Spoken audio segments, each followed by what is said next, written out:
update for the week on what's going on. Like the video as you guys come in. Thanks for tuning in to Let's Talk About It Media 21, where we talk hot topics, trending topics, what's going on around the world, what's being talked about on Instagram, what's happening in regards to the government, Congress. We're going to get into it all.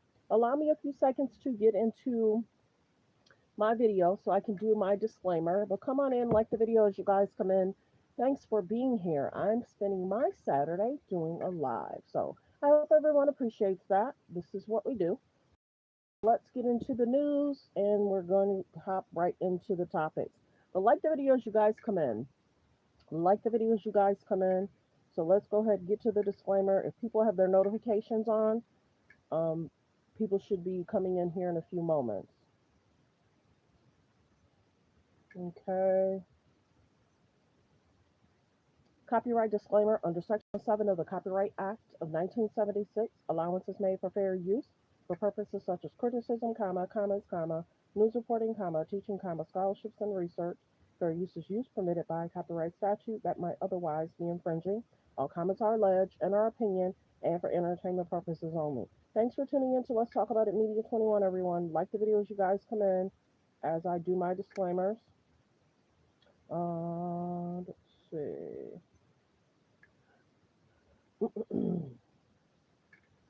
Okay.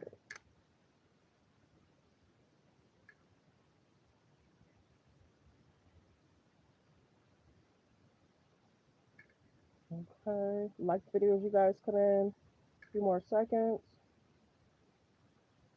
Okay. Do, do, do, do, do.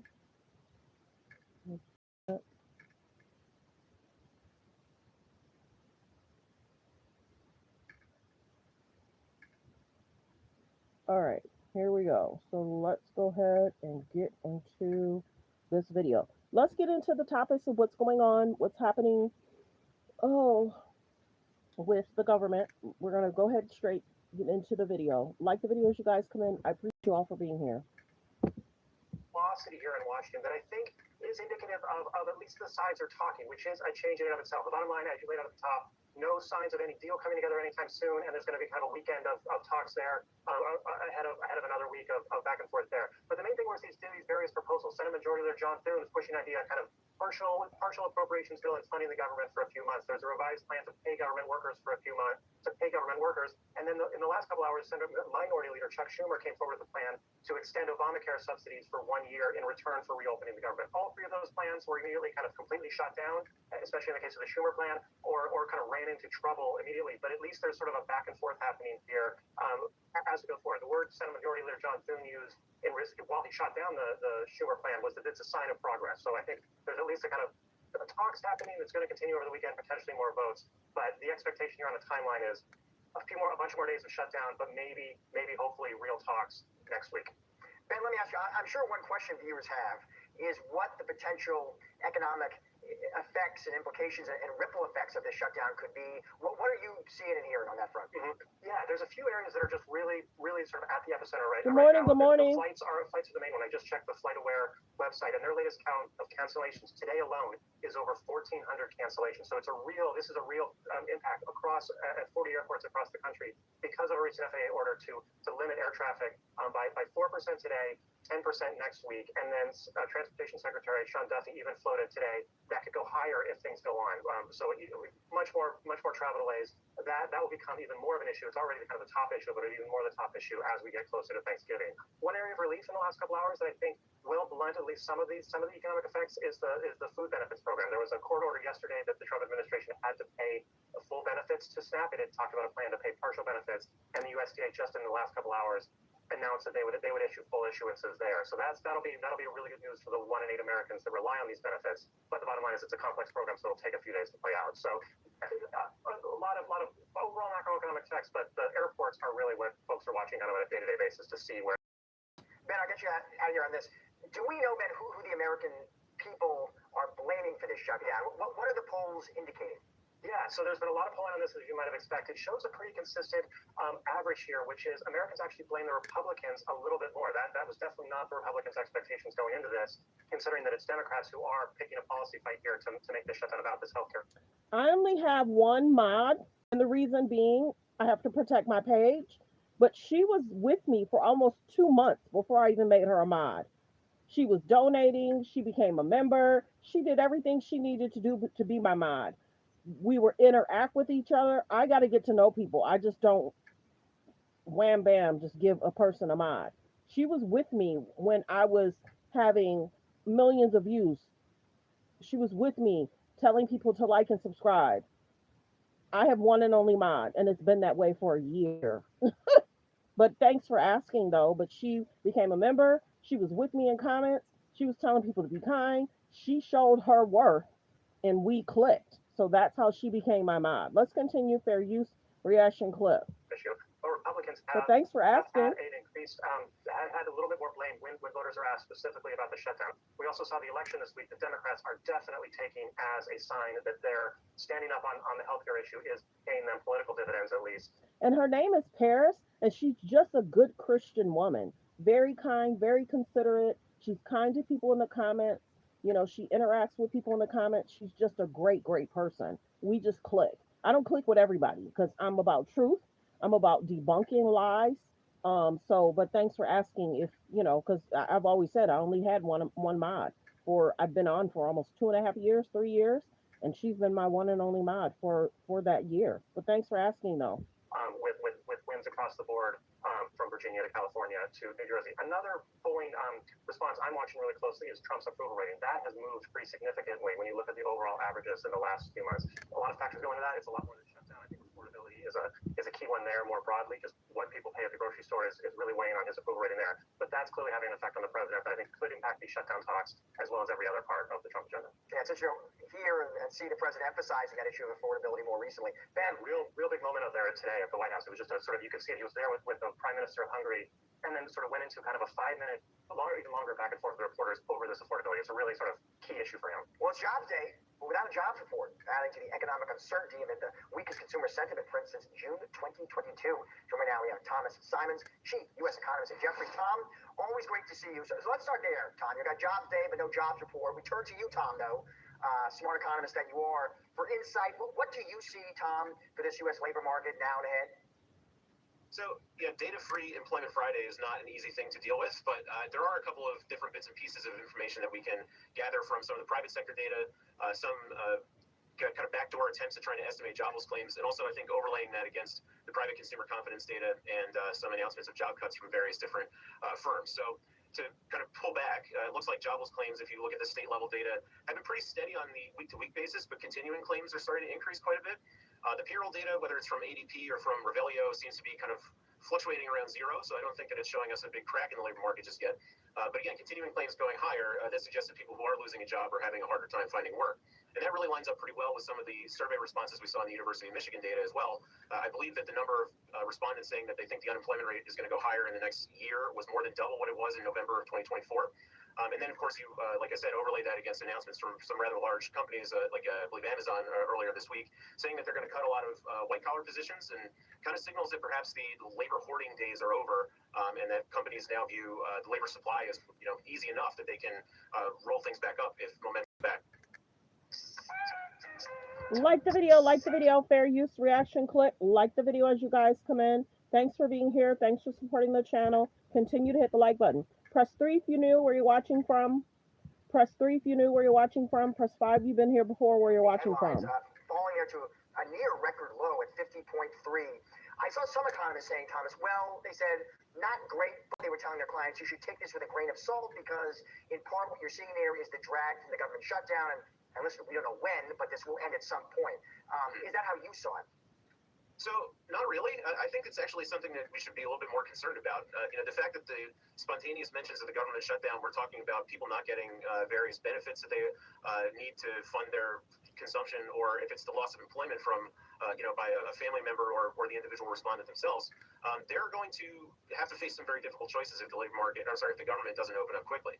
I believe there's an interview I saw with BLS official earlier this week talking about how there's going to be delays in putting the data back together once the government reopens because they're not sure that all the BLS employees that have been on furlough are actually going to come back. So if that's the case, you could have people that are taking worse jobs than they had before in some cases, or just kind of aimlessly looking around for something else that they can do with a difficult skill set to transfer. So that combined with the fact that we're starting to see some pretty significant deterioration in confidence amongst the middle income tercile. They split it out into three groups. Highest income group tends to be pretty optimistic for the most part, and it goes down from there. But where they typically kind of have a stratified trend, both the lower and the middle group are coming down pretty significantly in the last couple of months. So if we have 2/3 of the income distribution that's now feeling quite a bit worse, it feels to me like maybe we'll make new lows in this index in the months ahead. Let me ask you on this same thing, the government shutdown. I don't know if you saw this. You got these comments from Kevin Hassett. He gave an interview about the government shutdown, said the economic impact of the shutdown far worse than expected. Though did then add economy likely to rebound quickly once it does end. Does that sort of generally dovetail with your thinking? Yeah, I think that you have to think of it in terms of just like lost time, right? Like if an airline, for instance, has to cancel a bunch of flights, they don't get that day back in the year, right? So they can't rebook all the flights that they would have sold during the quarter or during the year if there are problems that limit their schedule. And I think we can sort of think about that in a broader sense of just anything that's funded by the government, consumption that's funded by government subsidy. All these things are just going to be sort of missing from Q4. And then as we get into Q1, it's not like people will double their consumption necessarily on a number of things. It's just sort of a dead weight loss. So I don't think that we're at risk that the government shutdown is going to sort of crumble structural forces that support the economy. And I'm not really worried that the weakness is going to cascade into something far worse as you go on. But just that, you're not going to see, for instance, like a drag of 2 percentage points of GDP in Q4 and then immediately assume you get it all back in Q1. Something's going to be lost. What does the trajectory of GDP look like from here, though, Tom? Which has, of course, been hanging in there. It has been, but it also has been quite a while since we've gotten many of the inputs that we would be using to try to keep account of where GDP is headed in Q3 and Q4. Heading into this quarter, I think momentum was quite strong. I guess Q2 is the last print that we had, and that was a nice upside surprise. And Q3 looked like the momentum was carrying through pretty nicely through the end of September. But if we're looking at those 3+ percentage point quarter-over-quarter growth rates in Q2 and Q3, it feels almost impossible you would get anything similar in Q4. We're probably looking at something with a 1 or a 0 handle, depending on how much longer the shutdown persists, and once we get a better sense of kind of like what the overall kind of fallout is. I'm curious first to get your take on this question of what comes next with regard to the shutdown.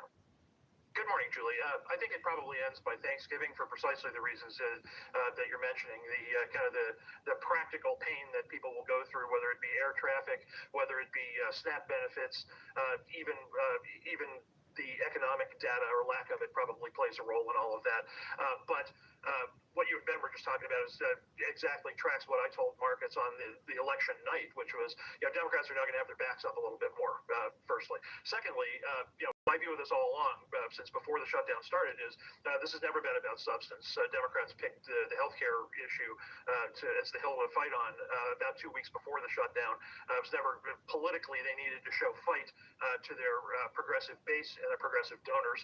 So they are continuing to do that. The election results, frankly, embolden them to continue to do that. And finally, I'd note kind of body language. Democratic leader Jeffries in the House gave an interview last week in which he was asked 2 questions. One, Speaker Johnson's office is about 30 feet from you down the hall here, and why don't you just go talk to him? And there was no response. Second, have you ever picked up the phone and called the president and said, listen, let's try to work something out? And Jeffries didn't respond to that either. To me, that body language tells you all you need to know about whether there's actual interest there in ending anything anytime soon. Well, as we know, the initial meeting between the president and Jeffries and Schumer, it was interesting, to say the least. Not very productive, also, to say the least. Terry, so if all of this is true, then how does the logjam break between now and Thanksgiving? I know you described sort of the pressure points, but how do you think it's going to play out? What's going to force these parties to the table? Well, Democrats have always left themselves an escape hatch. The escape hatch is that Republicans don't want to negotiate on the health care issue. Yet Republican leaders in the House continue to say that they will.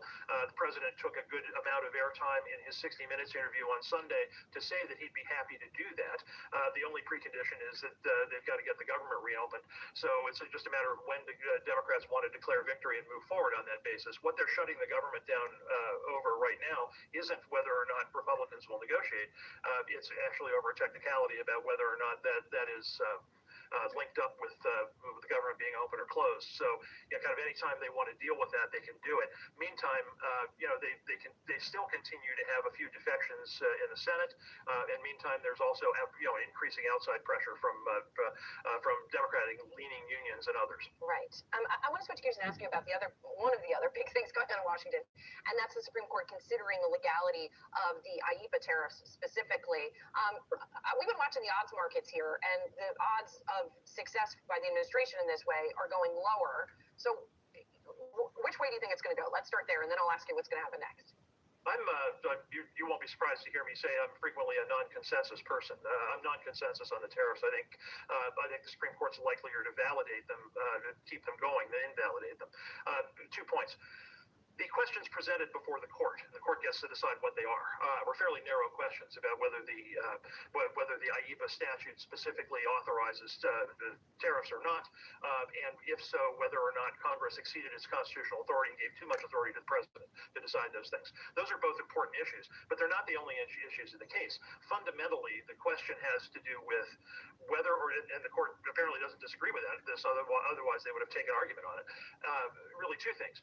One is that the court always recognizes that the president constitutionally has the broadest, the widest discretion to deal with international emergencies. There's even a test for this, which was devised by Justice Robert Jackson in a 1952 case. Secondly, the court will not want to contribute to disrupting the administration's response to an existing international economic emergency. And thirdly, I just say parenthetically that in my day anyway, every first-year law student was taught that the court members typically will ask penetrating questions, but the penetrating questions in a lot of cases, tend to be counterfactuals and the like, and aren't. Can't be taken literally to assume the direction of how the court's going to respond. So I got a situation here where they're going to be looking for ways to help the president here rather than hurt him. We shall see, Terry. We'll catch up again. Thank you. Like the video, fair use, reaction clip. Like the video as you guys come in. There's about 68 in the building. Please hit the subscribe button. Please hit the subscribe button. Let's continue. Fair use, reaction clip. Pausing a federal judge's previous ruling ordering the administration to fund the aid immediately. Justice Ketanji Brown Jackson, the emergency justice on duty, granted the pause to give an appeals court more time. And let's hear what he has to say here. He gave it to anybody that would ask. Gave it to people that were able-bodied, had no problem. Anybody that would ask, we get the number. And it's many times the number of people are on. This wasn't meant for that. It was meant for people that had real problems. In many cases, people that were down and out, people that could be saved. It wasn't meant for people that could do whatever they want, the people that say, well, I don't think I'll work, I'll just, collect this money. And one other thing, our country has to remain very liquid because problems, catastrophes, wars, could be anything. We have to remain liquid. We can't give everything away based on a number. Here's an example. When I was president, the number that you're talking about was a tiny fraction of what it is now. Biden went totally crazy, gave it to anybody that would ask, gave it to people that were able-bodied, had no problem. Anybody that would ask, we get the number. And it's many times the number of people are on. This wasn't meant for that. It was meant for people that had real problems. In many cases, people that were down and out, people that could be saved. It wasn't meant for people that could do whatever they want, the people that say, well, I don't think I'll work, I'll just, collect this money. Okay. And one other thing, our country. Let's get to Biden spoke out recently. So let's get to that. Like the video as you guys come in. Like the video as you guys come in. Like the video as you guys come in. Like. Let's continue. The president, I knew Trump was going to take a wrecking ball of the country. But I had no idea, I have to admit, I didn't know it was going to be an actual wrecking ball. Anyone see what he's done to the east wing of the People's House, the White House? It's a perfect symbol of his presidency. Trump is taking a wrecking ball not only to the People's House, but to the Constitution, to the rule of law, to our very democracy. And yet while doing this, Trump, at the same time, can provide recently, on his own account, $40 billion line of credit to Argentina without even the government voting for it? Wow.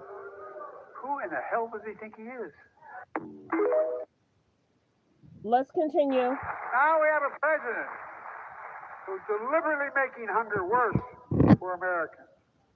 Today, in the United States of America, 1 in 5 children, 1 in 5 children go to bed hungry every night.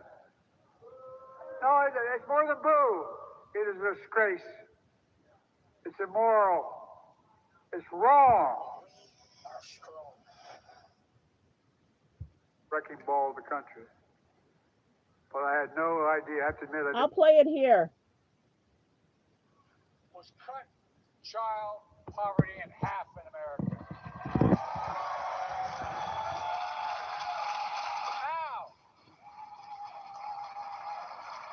Now we have a president who's deliberately making hunger worse for Americans.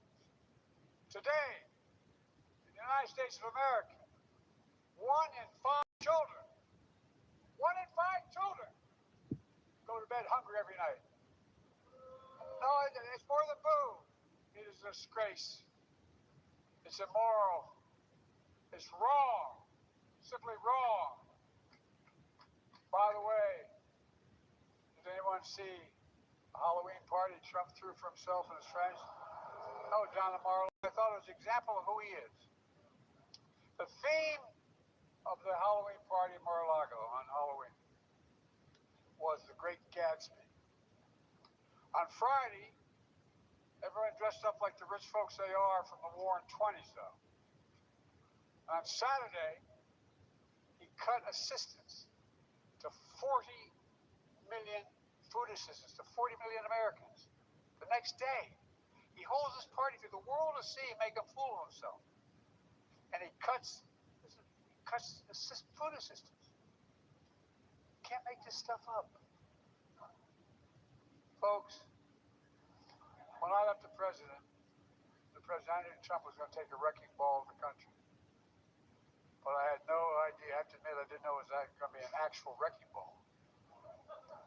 Anyone see what he's done to the east wing of the People's House, the White House? It's a perfect symbol of his presidency. Trump has taken a wrecking ball not only to the People's House, but to the Constitution, to the rule of law, to our very democracy. And yet while doing this, Trump at the same time can provide recently, on his own account, $40 billion line of credit to Argentina without even the government voting for it? Who in the hell does he think he is? No, I'm serious. I'm not kidding about it. You may remember when I was running the first time around, I talked about I was worried about the protection of democracy. I thought it was literally at risk. But I cannot find the money that he's blown away to feed all those kids. The family farms in Nebraska. Many of them are going bankrupt because Donald Trump started this ridiculous trade war, which I hope the Supreme Court will finally step up some backbone and say he had no right to do it.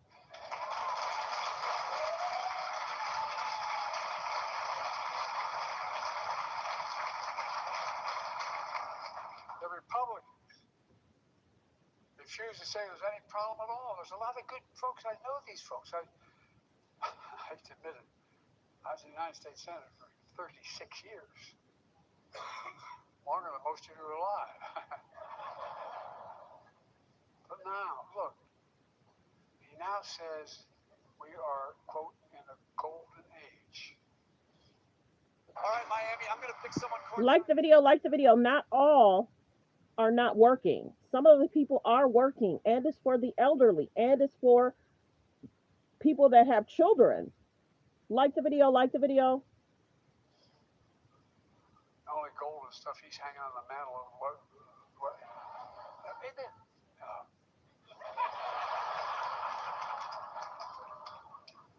This all kidding aside, does anyone feel like this is a golden age?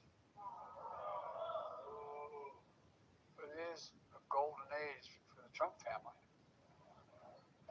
Can you imagine? Has anyone noticed how much the Trump family has made while he's been president? They've made a lot of money. Reported $1.8 million. Can you imagine if any other president in American history did that? Can you imagine what would happen? Because of the government shutdown, those the families could still be paying double what they pay for the basic health care they received under my administration. Here in Nebraska, if Trump gets his way, it's estimated that a 60-year-old couple could see their health care premium increase from $22,000 by over $22,000 a year. That's not hyperbole. It's coming, folks. This is real. I know we say it. People go, that can't be true. Think about that. Additional $22,000 a year get basic health insurance. By the way, you know how many government shutdowns we had when I was president? Zero, zilch, none. During my term, we expanded health care, increased Obamacare. We made cancer research a priority.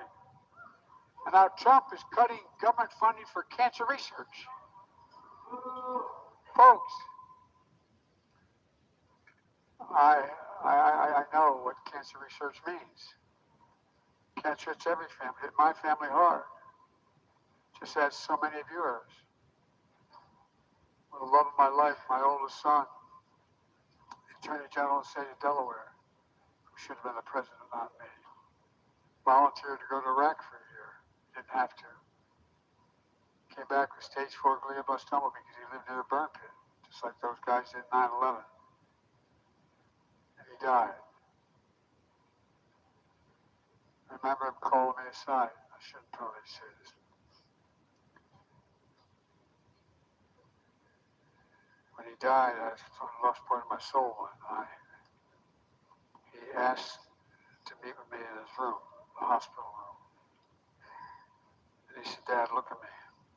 We have this screwy thing we bought. We say, we want to make sure we really mean it. He said, give me your word as a Biden. He said, Dad, look at me. Look at me. I know what you're going to do, Dad. When I go, you're going to quit. You're not going to be engaged. But look at me, Dad. Promise me. Give me your word as a Biden. You'll stay involved. Give me your word. And I did. But guess what?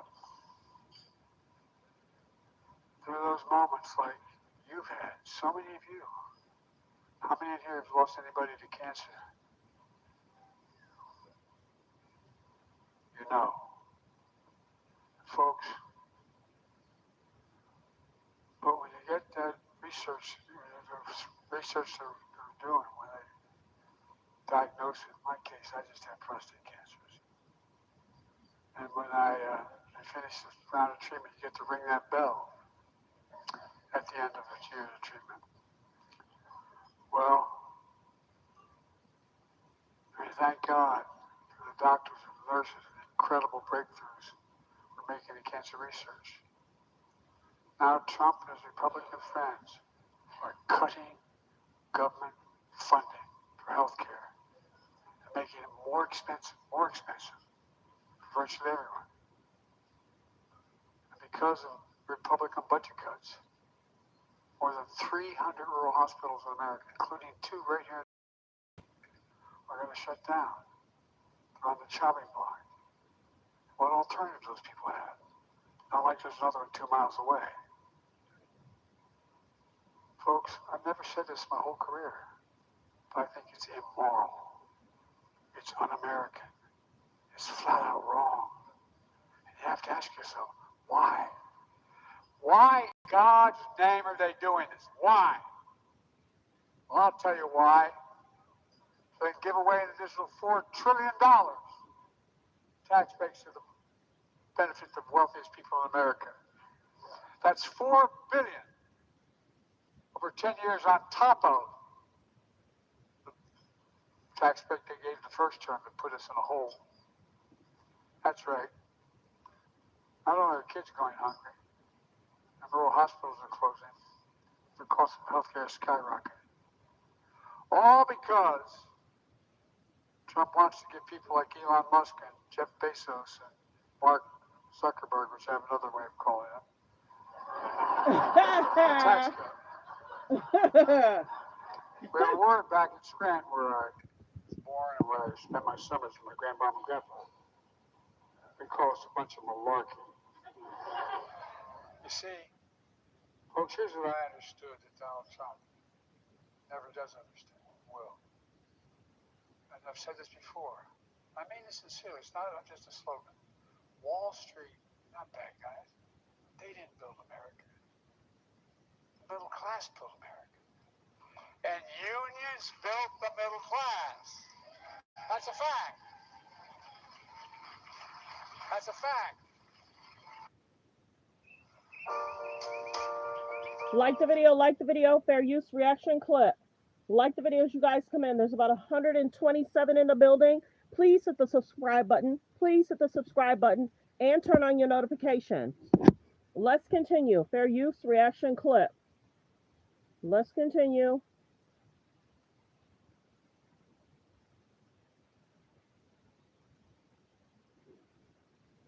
Like the video as you guys come in.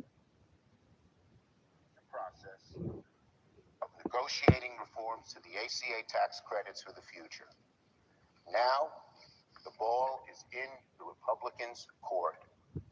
We need Republicans to just say yes. That was Chuck Schumer. Republicans just said no.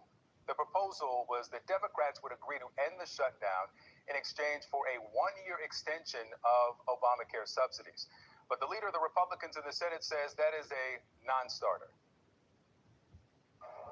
Let's play this video here and then... The answer is yes. They had the worst inflation in 48 years. We have almost no inflation. We're down now to 2%, and we'll be at maybe 1%.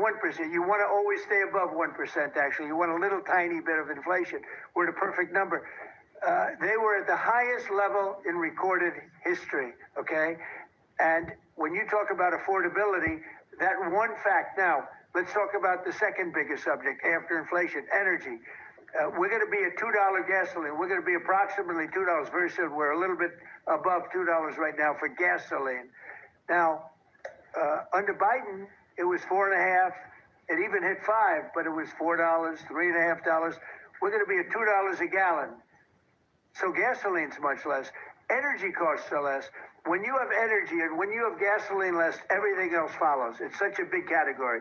So when you have lower energy prices, which I think you admit we do, that means everything else. So we are the victors on affordability. And do you remember that the Biden administration had the highest inflation in 48 years, but most people say ever recorded? Do you remember that? Right? Do you remember it? Did they have the highest inflation in 48 years? Did they? Just answer me the question. You know the answer. The answer is yes. The worst inflation in 48 years. We have almost no inflation. We're down now to 2%, and we'll be at maybe 1%. You want to always stay above 1%, actually. You want a little tiny bit of inflation. We're at a perfect number. They were at the highest level in recorded history, okay? And when you talk about affordability, that one fact, now, let's talk about the second biggest subject after inflation, energy. We're going to be at $2 gasoline. We're going to be approximately $2 very soon. We're a little bit above $2 right now for gasoline. Now, under Biden, it was $4.50. It even hit $5, but it was $4, $3.50. We're going to be at $2 a gallon. So gasoline's much less. Energy costs are less. When you have energy and when you have gasoline less, everything else follows. It's such a big category. So when you have... For the person that said their gas is $5, what was it 2 years ago? So we are the victors on affordability. And do you remember that the Biden administration had the highest inflation in 48 years, but most people say ever recorded? Do you remember that? Right? Do you remember it? Did they have the highest inflation in 48 years? Did they? Just answer me the question. You know the answer. The answer is yes. They had the worst inflation in 48 years. We have almost no inflation. We're down now to 2%, and we'll be at maybe 1%. You want to always stay above 1%, actually. You want a little tiny bit of inflation. We're at a perfect number. They were at the highest level in recorded history, okay? And when you talk about affordability, that one fact. Now, let's talk about the second biggest subject after inflation, energy. We're going to be at $2 gasoline. We're going to be approximately $2 very soon. We're a little bit above $2 right now for gasoline. Now, under Biden, it was $4.50. It even hit $5, but it was $4, $3.50. We're going to be at $2 a gallon. So gasoline's much less. Energy costs are less. When you have energy and when you have gasoline less, everything else follows. It's such a big category. So when you have lower energy prices, which I think you admit we do substantially, that means everything else. So we are the victors on affordability. And do you remember that? So let's continue with the news. The president is ready, willing, and able to be a part of the solution on fixing the problems with Obamacare, but that can't happen until the government opens up, and I think he's made that abundantly clear. All right, now to be fair here, Senate Democrat. So why didn't they fix that before they did the shutdown? Let's continue, fair use. Said no to a vote to pay federal workers who are being forced to work without pay during the government. There's about 344 in the building. Can you please hit the subscribe button? Please hit the subscribe button. Let's also get the likes up. The likes should match the views. As you're coming in, please like the video as you guys come in. The likes should match the views. To hit the like button is free. All you have to do is double tap the screen, hit the thumbs up. Above the video, below the video. Let's continue, fair use. Shutdown on Friday failed. So if you're trying to keep track at home, the Senate is not looking like they're close to a deal. They'll be back in session this afternoon, though. But once again, the House will not be in session next week. So what happens next? Joining us now live, House Minority Leader Hakeem Jeffries. Leader Jeffries, thank you for being with me. If you live in a Like the video, fair use reaction clip. Let's continue, fair use reaction clip. Please hit the subscribe button and thank you. And turn on the notification. Let's continue. Leader Hakeem Jeffries. Leader Jeffries, thank you for being with me. Good morning. Great to be with you. So let me start here with the news overnight, and I'll get to the machinations there in Congress. But your reaction to this hold on the administration being required to immediately pay out full SNAP benefits? Donald Trump and his administration have made the decision to weaponize hunger, to withhold SNAP benefits from millions of people, notwithstanding the fact that two lower courts, both the district court and the Court of Appeals, made clear that those SNAP benefits needed to be paid immediately. The administration chose to go begging before the United States Supreme Court to put a halt on that because they want to withhold SNAP benefits from children, from veterans, from seniors, from American families, and it's shameful. Hungry children, Leader Jeffries, don't know if they're not being fed because of a lack of SNAP benefit. Thank you for the super chat, Jack. I appreciate that. Thank you, thank you, thank you. Thank you for the super chat. I really appreciate that. Like the video as you guys come in. I don't know if I can pin that. I wish I could pin it, but thank you, Jack, for the super chat. Appreciate that. Let's continue, fair use. That's my first super chat for today. Let's continue. I appreciate it. Or lack of their parents' federal salary. And so when Democrats voted yesterday to not pay federal workers, is that something you would have supported? Well, from the standpoint of the votes in the Senate, I think what's become clear is that as Democrats, we are ready, we're willing, we're able to sit down with our colleagues on the other side of the aisle, find a bipartisan path forward to reopening the government, to enacting a spending agreement that actually meets the needs of the American people, and also at the same time decisively address the Republican health care crisis, particularly as it relates to the need to extend the Affordable Care Act tax credits, which are going to trigger, in the absence of doing that, dramatically increased premiums, copays, and deductibles on working class Americans. The legislation yesterday, Victor, would have actually given the Trump administration the discretion to do what it wants to do relative to which federal employees it pays, which federal employees it doesn't pay, how to maneuver through the offices that they've been shutting down for months, even prior to the start of the Trump Republican government shutdown. So it wasn't a credible effort by Republicans to try to resolve this challenge. All right, let's talk about efforts to resolve this. Do you fully support the proposal that the Senate Democratic leader Chuck Schumer proposed yesterday, a one-year extension of the ACA tax credit, the subsidies that expire at the end of the year, and then open the government and discuss everything else after that? If you often go to the bathroom, Like the video, like the video. There's about 161 in the building. Please hit the subscribe button and thank you. Please hit the subscribe button and thank you. Any other super chats are welcome. I will shout you out for a brief moment. After that. I think that the proposal was offered in good faith by Leader Schumer and supported by Senate Democrats. And our view has been that we would consider anything as House Democrats that is arrived at in a bipartisan way that emerges from the Senate, that reopens the government, that provides us with a path toward decisively addressing the Republican healthcare crisis, beginning with the extension of the Affordable Care Act tax credit. So we haven't had an opportunity as a caucus to sit down and evaluate the specifics of the proposal. We'll do that as House Democrats in short order. But how about the it was headline? a strong, How about the reasonable headline? step in the right direction. So you call it a reasonable step in the right direction for a 1-year extension to get the government back open. Let me play for everyone what you said in October. This is October 7th about a 1-year extension when it was proposed then. A 1-year extension of the Affordable Care Act tax credits is not acceptable. It's a non-starter. It's a non-starter.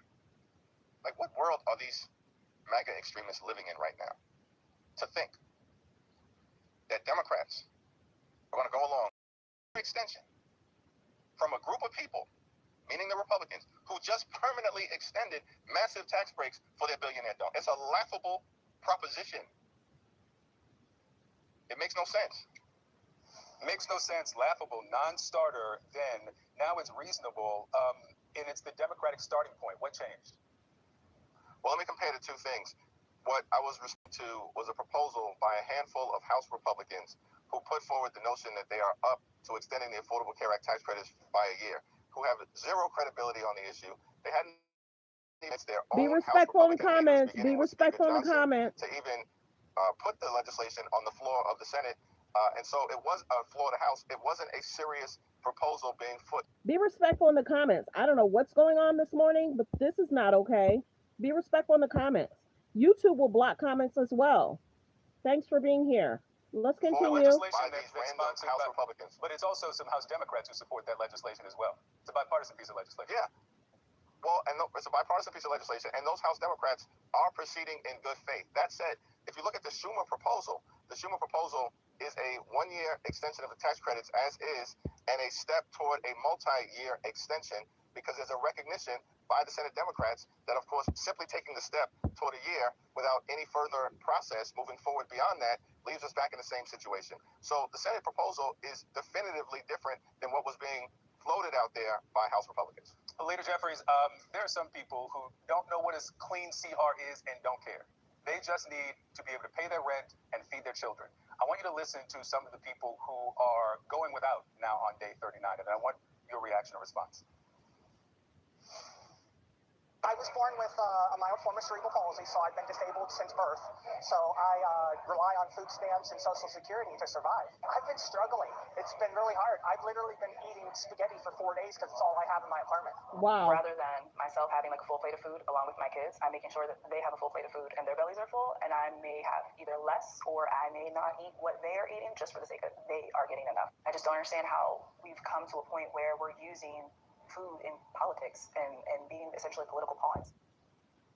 What do you say to the people? And maybe, listen, some of them might even support your end goal, but they have to feed their children this morning and tomorrow morning and the morning after that. What do you tell them? Press 3 if you knew where you're watching from. Press 3 if you knew where you're watching from. Press 5 if you've been here before where you're watching from. There's about 209 in the building. Please hit the subscribe button and thank you. Let's continue. That the administration has the funds to pay every single SNAP beneficiary right now. And that the administration's decision, a decision made by Donald Trump, supported by his so-called Attorney General and House and Senate Republicans, is to weaponize hunger. And the refusal to pay SNAP benefits has nothing to do with the fact that Republicans also shut the government down. Keep in mind, Victor, that in July, in connection with their one big ugly bill, Republicans, in addition to the largest cut to Medicaid in American history, cut $186 billion out of SNAP. They literally ripped food out of the mouths of hungry children, seniors, and veterans, and they did it so they could reward their billionaire donors with massive tax breaks that they then made permanent. And now, as we are in the midst of this ongoing Republican Trump shutdown, they are intentionally withholding SNAP benefits from people all across the country. 42 million Americans, 16 million children, 8 million older Americans, and over 1 million veterans is outrageous. There's no justification for it. And those SNAP benefits, as ordered by 2 different federal courts, should be paid immediately. I'll point out that there are people in the same food line for help that are not getting their SNAP benefits, or federal workers as well, who are not getting their salaries. And we talked about the vote yesterday in the Senate against paying those employees. Leader Hakeem Jeffries, thank you so much for your time. Like the video as you guys come in. Like the video as you guys come in. Don't forget to hit the subscribe button. Let's continue. Fair use reaction clip. Thanks. Healthcare subsidies. Thanks for being here, everyone. Like the video as you guys come in. Let's continue.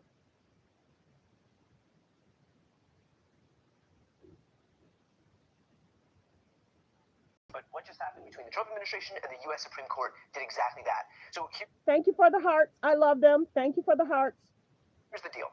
The government shuts down, which means the funding for food stamps or the SNAP program doesn't get allocated. Luckily, there is a contingency fund for exactly this situation. They can use it, but they don't want to because the Republicans want to be able to leverage starving Americans to reopen the government without extending healthcare subsidies, which is what the Democrats want. Trump and Republicans are essentially pitting the sick against the hungry because they don't care about either, which means they need to come up with an excuse not to use those contingency funds. And what the Republicans land on was that they would definitely, totally love to use the contingency funds, but they can't because it's illegal. Here's Mike Johnson making that claim. Well, look, I can tell you the administration has worked, as you all know, very creatively and very hard to limit the pain on the Americans because of the Democrats' shutdown. And the SNAP benefits is a unique situation. I got a summary of the whole legal analysis, and it certainly looks legitimate to me. The contingency funds are not legally available to cover the benefits right now. The reason is because it's a finite source of funds. It was appropriated by Congress. And if they transfer funds from these other sources, it pulls it away immediately from school meals and infant formula. So it's a trade-off. Quote, contingency funds are not legally available to cover SNAP benefits right now.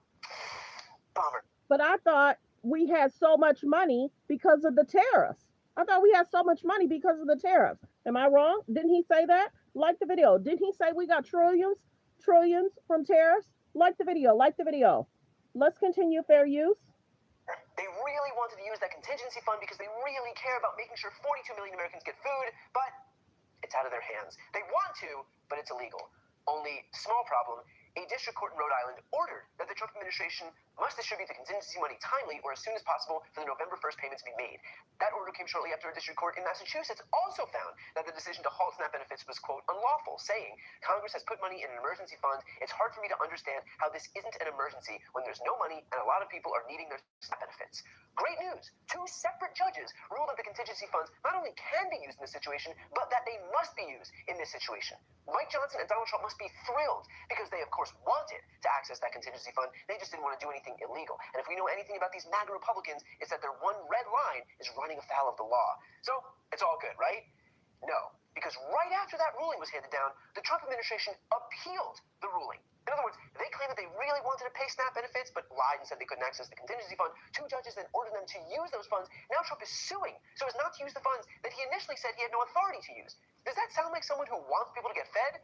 Or does it sound like someone who is trying to weaponize hunger to get what they want, which is the government to reopen with no ACA subsidies so that healthcare prices surge? Take all the time you need with that one. So, of course, when the Trump administration was confronted on this, J.D. Vance was perfectly content to immediately step in and move the goalposts. Look, Jackie, it's an absurd ruling because you have a federal judge effectively telling us what we have to do in the midst of a Democrat government shutdown, which what we'd like to do is for the Democrats to open up the government. Of course, then we can fund SNAP, and we can also do a lot of other good things for the American people.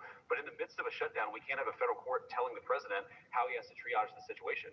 We're trying to keep as much turned on.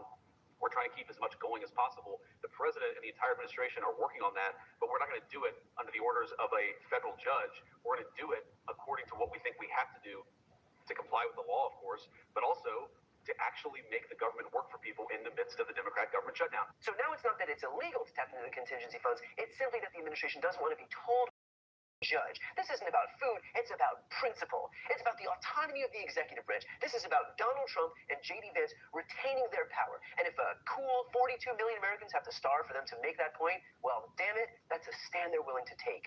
Because while 1 in 8 Americans might go hungry, our real priority should be making sure that Trump and Vance never feel that their full control of government is even 1% diluted. And so, of course, the White House appeals to the U.S. Supreme Court, and here's what the Supreme Court said. So in plain English, what does this ruling actually mean for people who depend on these benefits? Like the video, like the video. There's about 131 in the building. Please hit the subscribe button and turn on your notification. Do you agree what's being said? Do you agree what's being said? Press 3 if you knew where you're watching from. Press 3 if you knew where you're watching from. Press 5 if you've been here before. Let's continue. For people who depend on these benefits. It means there is a very temporary pause on the district court judge's ruling that the program needed to be fully funded today.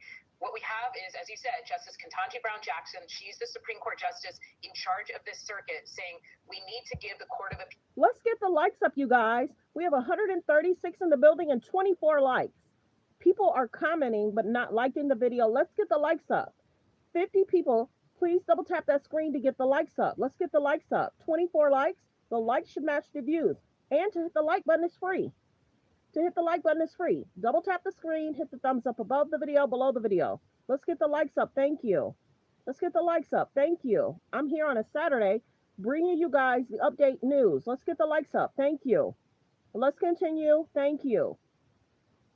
Thank you. Thank you. If you already hit subscribe, thank you. If you already hit like, thank you. Let's continue. I love the hearts. Thank you. A moment to make a decision on this appeal to that First Circuit. So what we have this morning is the district court judge saying to the Trump administration, basically, I think you're dragging your feet. Fund the program fully now. Fund it today. Don't wait anymore. The Trump administration then went to the First Circuit and appealed that decision. The First Circuit refused to pause that decision and basically said, we need a minute. We're going to decide quickly. The Trump administration then went to the Supreme Court tonight and said, we need at least an administrative stay, the most temporary of pauses, and Justice Ketanji Brown Jackson agreed. And so now a lot of people are in limbo. So what's the actual timing when a real decision could be made? So it's an estimate at this point. The First Circuit said we're going to move really quickly. Justice Ketanji Brown Jackson said you need to move really quickly. I think we're looking at not tonight, but I really think we could get something potentially within the next few days. We're not looking at weeks here. We're not looking at months. Everybody understands what we're talking about. We're talking about 1 in 8 Americans being able to have any or full SNAP benefits. So what we're looking at is a very temporary stay while a lower court decides this case on the merits. But while the courts make a decision, I don't want to miss the forest for the trees here. These Republicans told us that the only reason they can't make sure 42 million Americans get fed is because they were legally barred from tapping into a contingency fund. Then the judge orders them to do exactly that, and these people sue so as not to do it. They are literally begging judges not to force them to feed people. Judges are demanding that Americans get fed, and Trump is fighting against it. And this is the pro-family party? 16 million of those 42 million Americans are children. What about protecting the kids? Or was that just a campaign slogan to get elected, and now that you're actually in office, the kids can starve? That's all this boils down to. Trump and Republicans are starving children because they want political leverage. Period. I asked Gavin Newsom about the depraved scheme that the Republicans are running right now during our latest interview. Here's what he had to say. In the lead up to this whole fight about whether food assistance would be released to Americans, you had Mike Johnson saying every day that there's nothing we can do. We can't possibly touch this contingency fund because we need to make sure that at some arbitrary point in the future that we have a contingency fund, some other emergency, but not this emergency. So they brought this thing into court. There were 2 judges, Rhode Island, Massachusetts, both of whom said that you have to release these funds, that this is an emergency just like any other emergency would be. People are going to go hungry right now. And the Trump administration was to say we're going to appeal. And so what is your reaction to the fact that even notwithstanding the fact that fighting this battle unto itself is bad enough when they could have been releasing these funds alone in the contingency fund, but then to go into court and say we're not even going to take yes for an answer, we're not even going to accept the political cover that the judges are giving us, we're going to actually fight this to make sure that these funds don't go out. How do we even unpack that? Everything he said is spot on. And by the way, we were really proud of California to be one of the leads on that lawsuit, and very proud of this judge to state the obvious, who looked at the actual language and said the USDA shall appropriate contingency funds, and that includes, by the way, considerations for exactly what occurred, a government shutdown. That literally on September 30th, the USDA put out a press release saying these funds are available for precisely that use in case there is a government shutdown, only to see that disappear on their website. And now they're trying to erase any consciousness or memory or any sense of decency of African American people. Look, you'd expect that of Donald Trump. Let's push that aside. But you started that question with Mike Johnson. Right, the most pious man in Washington, D.C. Like that word, pious. It's a good way to describe him. Who's competing for bullshit, bloviation, and lies with Donald Trump. It's extraordinary what comes out of his mouth. Increasingly, it is beyond the pale. This is the indecency of a man of faith, of someone that literally, he read the same Bible I did.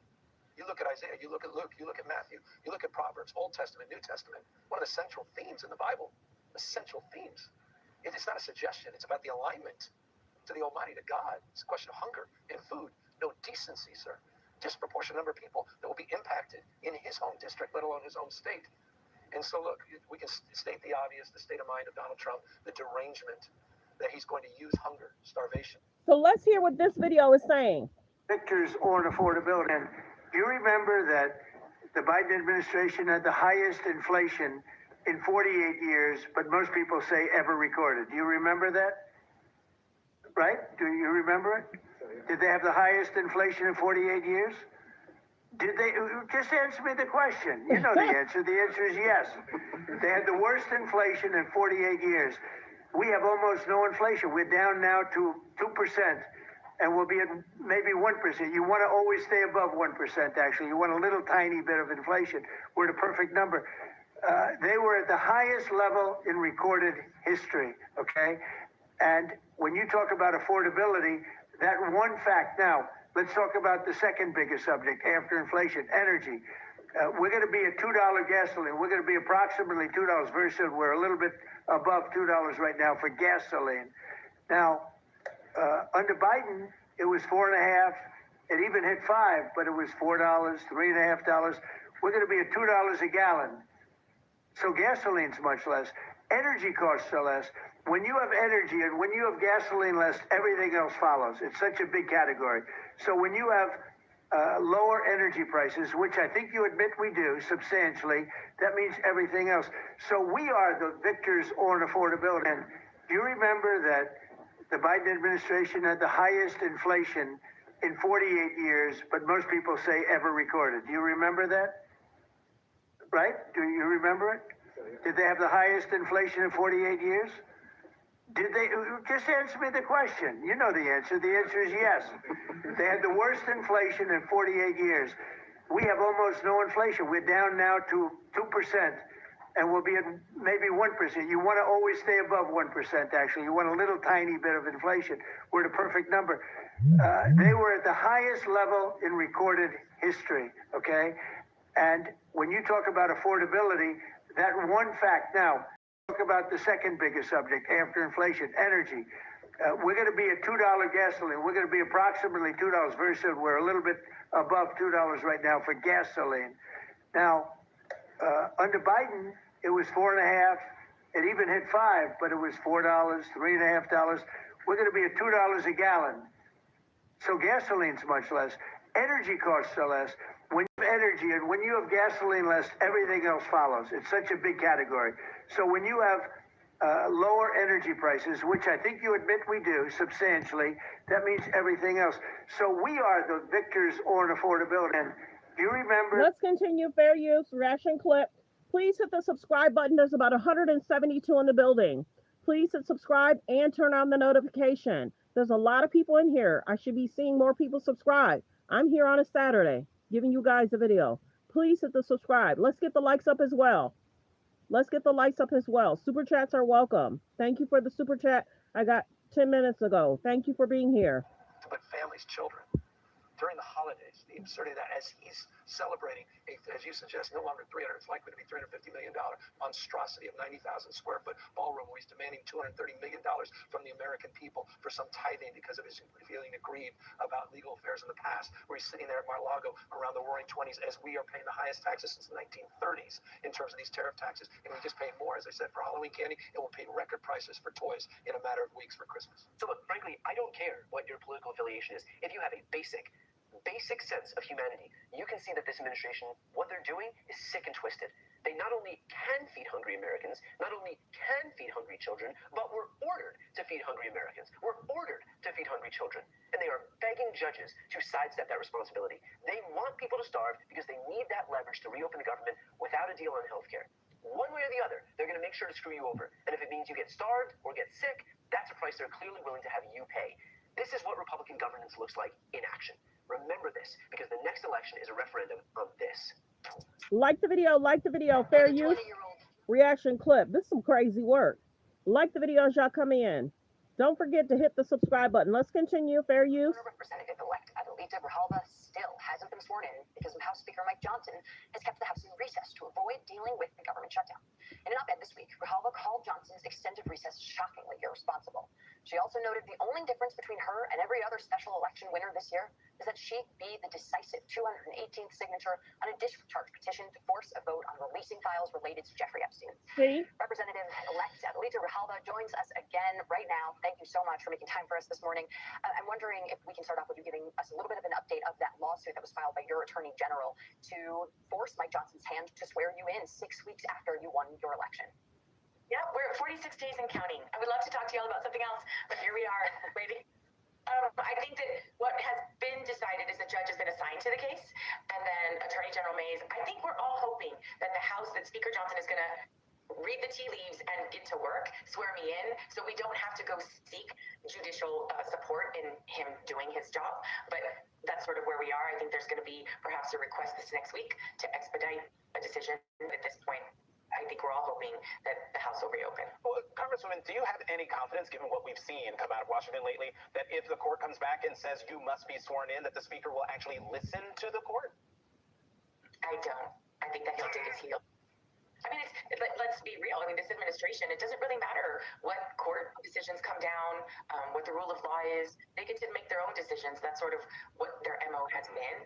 And so it is very frustrating. So that's why I keep saying my hope is that we look at the CR. It's only been extended. I mean, it was only written through the 21st of November. Right, so it's we have to get to work. I mean, at this point, y'all might as well get another CR because December is like tomorrow. Right. I want to play some sound from your future colleague, Marjorie Taylor Greene, who is on your side, which is a little surprising to folks, I think. I wonder how you feel about someone like Adelita Grijalva, who, I mean, you say you can't work for your district because the House is out of session. She won her election 6 weeks ago and still has not been sworn in. That's crazy. Point blank. Yep. Yeah, I'm starting to get you in trouble with Marjorie Taylor Greene. I don't want to ask you what you think behind that, but I do wonder if you're hearing from other Republicans who maybe are with Marjorie Taylor Greene and you and a lot of the Democrats, which is we need to at least bring ourselves back to Washington, D.C. so we can swear you in and actually get to doing the work of the American people, even if the shutdown is still going on. I think regardless of party, if I were a Republican, I would have been sworn in already. I mean, I think everybody knows that. And we've had several Republicans come out publicly and say it's crazy. There's about 174 in the building. Please hit the subscribe button. Please hit the subscribe button and turn on your notifications. Thank you. Crazy. She should have been sworn in a long time ago. There have been several, over 10 pro forma sessions that I could have been easily sworn in any of those.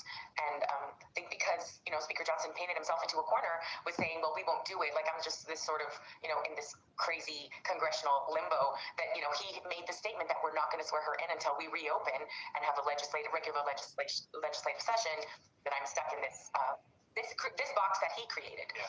Have you spoken to Speaker Mike Johnson at all during the 6 weeks? No, I called twice because I didn't know what the protocol was. So the first time I get there, I'm like, oh, so how do we schedule, how do we do this? So I called, left a message, left another message, sent a letter. And then Leader Jeffries, very shortly after I won my election, started lobbying and pushing for us to get a date. And it's sort of now that we have a legal case, I don't really think we should have a face-to-face conversation at this point. I'm sure that everything will be taken out of context, regardless of what's said. I'm wondering if you could paint us a little bit of a picture of what you're hearing from your constituents while you're in this limbo, and what the difference might be in terms of the work you can get done as a congresswoman-elect versus an actual sworn-in member, especially during a time where, yes, the government is shut down, but constituents might need more attention and help than usual because of the lack of services that they might be receiving because of the shutdown. Representative Stalwell said it, and it sort of hurt my soul a little bit, but it's true. I don't have constituents until I'm sworn in. I have people that I can help as an everyday person, but I won an election. I have no office. I have no budget. I have no way of onboarding staff until we actually get sworn in. We can't even access federal databases. I mean, wow. Think about it. So the things that I'm doing are things that I've done before. I was giving out food boxes, going and talking to people about the effects of the shutdown. I mean, I'm trying to provide resources as Adelita Grijalva, your neighbor, and someone who's been invested in this community for a very long time. But I don't have any official role right now other than I won an election. Wow. You represent a border district, or you will, once you're sworn in, represent a border district. You'll be the first Latina member of Congress from Arizona once Mike Johnson swears you in. What's your reaction to the extreme immigration enforcement from the administration. And I wonder how you think it played in Tuesday's election results. It's inhumane and cruel, and I think that's the design of this administration and how they are scapegoating our immigrant communities.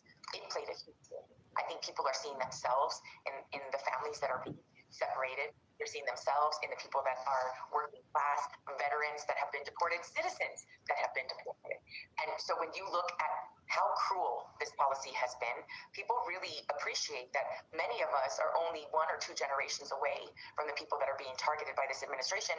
And respectfully, at this point, they can target anyone that looks different. If you speak with an accent, if you're driving a truck that looks like you might be a worker, they can pull you over. And that's what they're doing here. We have the 3 ports of entry with Mexico and Arizona in CD7. We have a lot of border communities, and they are some of the safest, most beautiful communities there are. And we're all sick of being targeted by this administration and other people that want to benefit from making it seem as if we are in this, crisis of criminality, which is not true. And the Supreme Court seems to, if I remember correctly, given them carte blanche and using those tactics of looking at someone saying they're brown, they speak Spanish, and treating them like an undocumented immigrant. Arizona Congresswoman-elect Adelita Grijalva, hopefully we won't have to bring you on as elect, but we will see. I'm sure we'll continue covering your story. Thank you for coming on. Thank you so much for having me. Coming up, an icon in American politics, Speaker Emerita Nancy Pelosi has announced she will not seek re-election to Congress. We'll discuss the legacy she leaves behind after nearly 40 years in office. You're watching The Weekend News. Are you guys surprised that Nancy Pelosi is not coming back? Many people are not. She's older, so she spent a lot of time in Congress. Everyone thinks I had a skin tightening treatment. Like the video, like the video. I just started using these plant-based. Fair use reaction clip. Like the videos, you guys come in. There's about 195 in the building. Please hit subscribe button. We're trying to hit 50K by next month. We're trying to hit 50K by next month. Please hit the subscribe button. Let's continue. Fair use.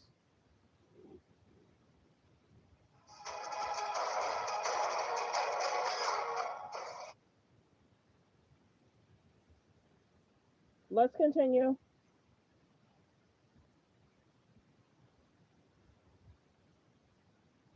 Hold on. Like the video as you guys come in.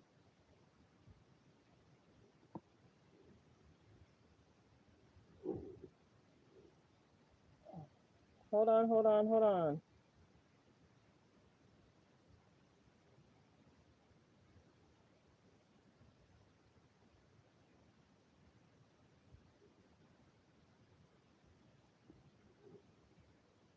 I don't know why it's not playing. Let's continue. It is today, the Marie Antoinette presidency. While 42 million Americans go without critically important food assistance and millions more struggle with huge increases in the cost of everything from rent to healthcare to what Donald Trump himself describes as, quote, the grocery. The president, who was elected in large part because of the price of eggs and Donald Trump's promise over and over and over again that he would bring the prices down, says, well, let them eat well-done steak. Here's what he actually said last night in response to questions about the public's growing concern that the Trump administration is doing nothing to lower the cost of living. I call the Democrats con men and women. They make up numbers. But when you look at the 25% reduction in cost for Thanksgiving between Biden and me, meaning this administration, that's a tremendous number. It's the biggest reduction in cost in the history of that chart or whatever it is they do. They do a synopsis of everything. They cover every element of Thanksgiving meals. 25% down. So I don't want to hear about the affordability because right now we're much less. None of that is true. But there you have it in a nutshell. Trump saying, in effect, just stop talking about it. As we reported right here yesterday, that specific thing he said about that specific meal at Walmart, the Thanksgiving basket that they market, Trump's talked about it now 2 days in a row, but either he's intentionally lying or nobody told him that when you look not even at the fine print, but at the items in the basket, it has half as many items, including no pecan. I told y'all it's half as many items. So say, for instance, the items from Biden was 25. This box has 21. There's less items. I told y'all that. No brand name. That is true. But there you have it in a nutshell. Trump saying, in effect, just stop talking about it. As we reported right here yesterday, that specific thing he said about that specific meal at Walmart, the Thanksgiving basket that they market. Trump's talked about it now 2 days in a row, but either he's intentionally lying or nobody told him that when you look not even at the fine print, but at the item basket, it has half as many items, including no pecan pie, no brand name items. Literally 29 items in last year's basket when Biden was president, 15 in the Trump Thanksgiving dinner basket from Donald Trump. And so the reason it... So 29 items to 15 items. Like the video as you guys come in. Costs less is because it has literally half as many items. In other words, it's another example of what I guess we can now describe as Trump's economic policy, make do with less. It's his policy for girls or boys and their dolls. It's his policy for Thanksgiving dinner. And the fact that he can't stop talking about it may actually be the bigger part of the story, that we can now see his desperation and frustration. Trump can't spin the problem away. The rising cost of living, the rising cost of groceries, the rising cost of the things people need for their families is our new reality. Excuse me. And it's been going on for long enough that everybody feels it. Millions of people every day, whether they're at the grocery store or at Walmart or paying their bills or paying for their health care. Just ask Marjorie Taylor Greene. When the president says there's virtually no inflation and that grocery prices are going down, do you agree with him on that? No, I go to the grocery store myself. Grocery prices remain high. Energy prices are high. My electricity bills are higher here in Washington, D.C. at my apartment, and they're also higher at my house in Rome, Georgia, higher than they were a year ago. So affordability is a problem. But when I go back home and I talk to many of my constituents, I'm hearing stories of not only are we having a really hard time affording groceries and rent and things like that, but I'm also hearing stories about people maxing out their credit cards just to afford their monthly expenses. Marjorie Taylor Greene didn't have this on my bingo card, but she is one of the loudest and most prominent people in the MAGA world to now represent very... You can't spam my chat with tacos. It's just not going to happen over here. Be kind in the comments. Please hit subscribe. Please hit the like button. You can't spam my chat with tacos. You're not going to do it. Publicly, she's in an interview there on CNN, a crack in that coalition. The facade of a unified Republican Party is a thing of the past, at least right now. There are cracks.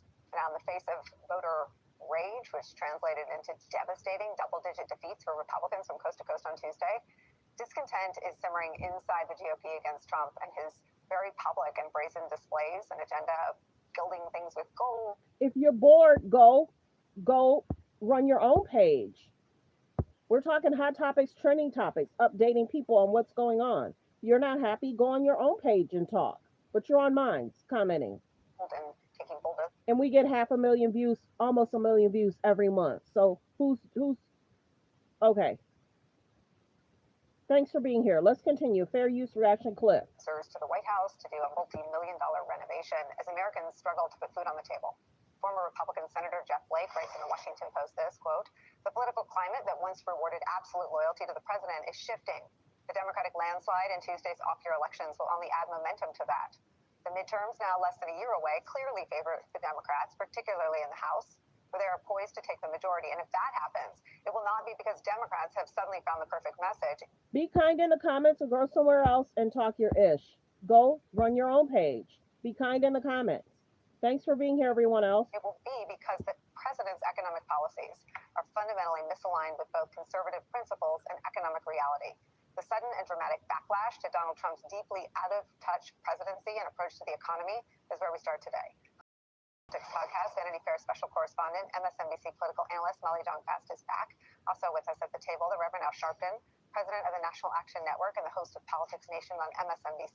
And MSNBC senior White House correspondent Vaughn Hilliard is here. Oh, Vaughn, we have so many things to ask you about. But let me start with you, Molly, and this incredible split screen. I mean, I think when you saw the policies, when you saw the tariff rollout, when you heard Trump acknowledge in the transition ago that the prices were not going to come down, you knew, unfortunately, that people's economic anxieties were going to worsen. But no one could have predicted the actual gilding of the Oval Office, the actual grifting for millions of dollars to make room, for whom, those answers in that story only creates a more enraging split screen.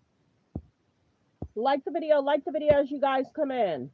For the American people. If you had said to voters he's going to tear down the East Wing of Eleanor Roosevelt and all of the first ladies that came before her, people would have said you were crazy. Yeah, but if you told them eggs would be $1.50, they'd say whatever. Right. The fact is they're $10. Right. And a lot of the inflation is because of his tariffs, right? Like, he is actually doing things to make it worse, right? Yeah. It's not that he's fighting it, it's also that he's making it worse. And I would say, like, Marjorie Taylor Greene, who knows knows, she's a politician, so she's an opportunist, but she sees an opportunity here. And we haven't seen that before. And I think that is, and Jeff Flake writes about this in this op-ed, which is like, she sees an opportunity because she sees a split between the populism and the royal ballroom. This banana peel isn't garbage. It's a resource. Because I have like the video. There's about it's a real positive choice I can make every day. There's about 104 in the building. Please hit subscribe and thank you. Populism and the royal ballroom. I think that used to be a flank protected by Steve Bannon. The truth about Donald Trump's economy is that no one will be spared from it, right? Either your premiums are going to surge, or you're going to be kicked off of Medicaid, 11 to 17 million people, or you're pissed every time you go to Walmart or the grocery store. You do your grocery shopping and your sort of, whatever you buy for your kids or your family. Everything is more expensive. And this Thanksgiving meal, he's talked about it 2 days in a row. We did the full fact check yesterday, and I welcome the opportunity to do it again. And every time he tells that lie, it's the most easily disproven lie. It had 29 items in it last year. It has 15 in it this year. And he tries to mislead people with misinformation like he won't be checked. Somebody needs to tell him he's president. Whatever you say, he's going to be checked. But I think that what adds insult to injury, yes, when you look at the $10 eggs. Yes, when you look at the fact that people are not given a fair share in terms of what they are used to with premiums and need. I mean, we're talking about people's health care now. We're not talking about a luxury. But to add insult to injury, on top of that, on top of government workers on food lines, literally, you're going to throw a Great Gatsby theme party? I mean, this is how he responds. People are lined up for food, government workers. And you're having a Gatsby party for the rich on top of you tearing down east wing of the White House so you and your friends can have a ballroom. So, I mean, I don't even think it's fair to Marie Antoinette to say that she didn't build a ballroom and she didn't have a Gatsby party while people were starving. I apologize to Marie Antoinette. This is a whole nother level. It's almost like you not only don't empathize with the people that are in need, which are most Americans now. It's like you hold them in contempt. I'm going to show you how unconcerned and insensitive I am. I'm going to party hardy at Mar-a-Lago until I get my ballroom ready. Oh, y'all online? Well, let me just explain that away. And then sit up in the press conference while people take turns lying to back up his false statistics. Like the video. Fair use reaction clip. Are you guys surprised he threw that event? Are you guys surprised he threw that event? He's not concerned about the children eating. Are you guys surprised? Let me know in the comments. Fair use reaction clip. Like the video as you guys come in. Were you surprised about the party and the event? Let me know in the comments. Let me know in the comments. Let's continue. Let's continue. Fair use reaction clip. Like the video as you guys come in. Like the video as you guys come in. Were you surprised that he's also told them not to grant the full benefits?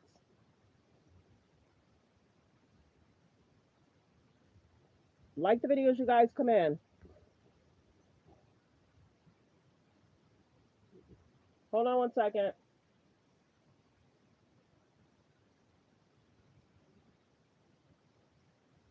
Stop fighting day and night to defend and advance with President Trump getting his wish to prolong the pain and uncertainty of the government shutdown for millions of desperate Americans.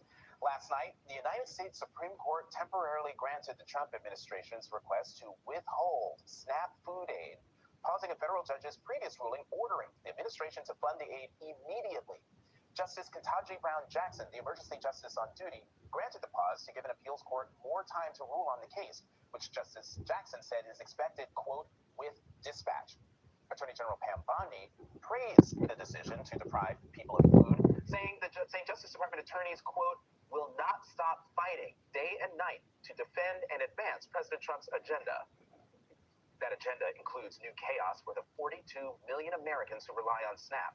This latest Trump administration effort to inflict cruelty comes as Democrats offered a new plan to end the longest shutdown in U.S. history. Yesterday, Senate Minority Leader Chuck Schumer proposed a one-year extension of expiring Affordable Care Act subsidies to address skyrocketing healthcare costs. But Senate Republicans immediately ruled that proposal out. Majority Leader John Thune called it a, quote, non-starter. After the drumming Republicans took in key races on Tuesday, the president privately blamed the shutdown for Republican losses. But the issue of America's growing affordability crisis also propelled Democrats to sweeping wins this week.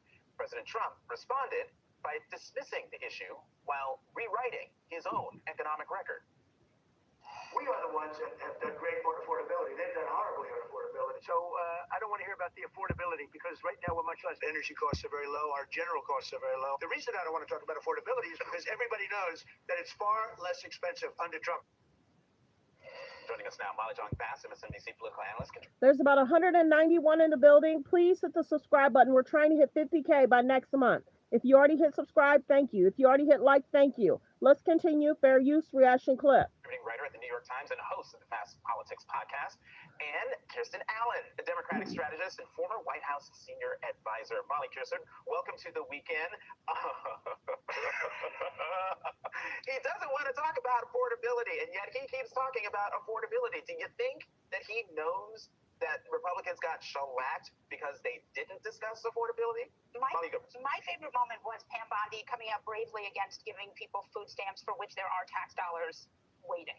You know, like we are coming out against feeding people, hungry children, 40% children. Defying court orders too, let's not forget. We're taking this to the Supreme Court so we can make sure we don't have to feed people that we, and it's like not Donald Trump's money. This is our money. These are tax dollars waiting there to feed these hungry children. They were just on the wrong side of history on everything. My favorite part of this story is like in Trump 1.0, he at least did stuff for his base, right? He just basically all he cared about was the base. He did the base, he did the base. But Trump 2.0, it's like, no. It's like air traffic, SNAP, like flying planes too, right? Red states have air travel too. Like they're waiting on TSA lines in Texas, just like they're waiting on TSA lines in New York City. And I think it's like, you know, my man is punishing both, you know, his base and also blue state Democrats. One of the things that as he's been talking about affordability, we all have been talking about affordability, is I'm like, did he run on affordability or did voters just vote on affordability? You were there.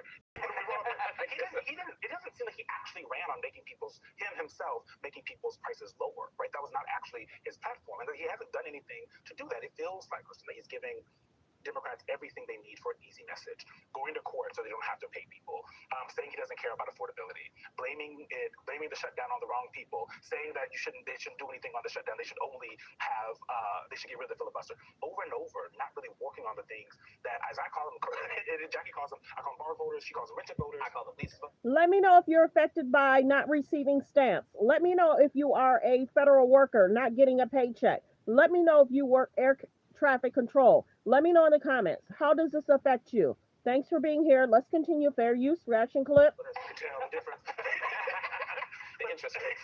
But that aspect of it seems like it gives Democrats a lot, but can they capitalize on it? Like the video, fair use reaction clip. There's about 145 in the building. Please hit subscribe. We're trying to hit 50K by next month. Let's get everyone to subscribe and thank you. Let's continue. You saw that on Tuesday. And what is most striking about what we're seeing with the Trump administration is they have never needed permission protocol or process to tear down a ballroom, to give millionaires tax cuts. And here we are using process to make sure that kids don't eat, to make sure low-income families can't provide for their families, and to ensure that they don't have health care while we're in the middle of flu season. Let's not forget that. So I think the way that Democrats have capitalized on this message is not only going after what the Trump administration and Republicans are doing, but driving a message that directly addresses what voters want, which is equality of life, the dignity of work, and to make their lives better. And yet, despite Trump admitting in the closed-door meeting with senators this week that he thought that some of these things, such as the shutdown, not focusing enough on affordability, him not being on the ballot, acknowledging that those things contributed to the losses, and having White House advisors saying the reason why people like Zohran Mamdani were so successful was because of this message discipline on affordability. This was Mike Johnson's take on what he saw and his takeaway from Tuesday. Let's play that quickly. Food prices always go up. There's an inflationary level that's built into grocery prices, but they're going up at a much slower pace. In other words, the economic policies, even though all the provisions of the Working Families Tax Cut have not yet been implemented, that's going to make a dramatic effect. It's going to be like jet fuel to the economy. But in the meantime, even the fact that we have made these positive steps and momentum, grocery prices are rising at their slowest level in many years. You should look into that. So what? He's a Simon editor. Don't believe my lying eyes. Yeah. Molly, isn't this exactly what people criticize Joe Biden for doing? Yeah. Kristen, I'm sparing you. It's truthiness, right? It's truthiness. No, it's not. It's ridiculous. It's getting, it's less inflationary than it would otherwise be. So Donald Trump, he said, I'm going to make things cheaper. Remember, he had a weave about bacon, where he'd say, like, they're about bacon. And his people would be like, yes, it's going to make bacon cheaper for us. Okay, first thing he goes in there and he does a trade war. What are trade wars? Wildly inflationary. Why are things going up? Because there are tariffs on things you buy from China. 30%, 20%, 40%, whatever it feels like. In fact, this Supreme Court is hearing a tariff case right now.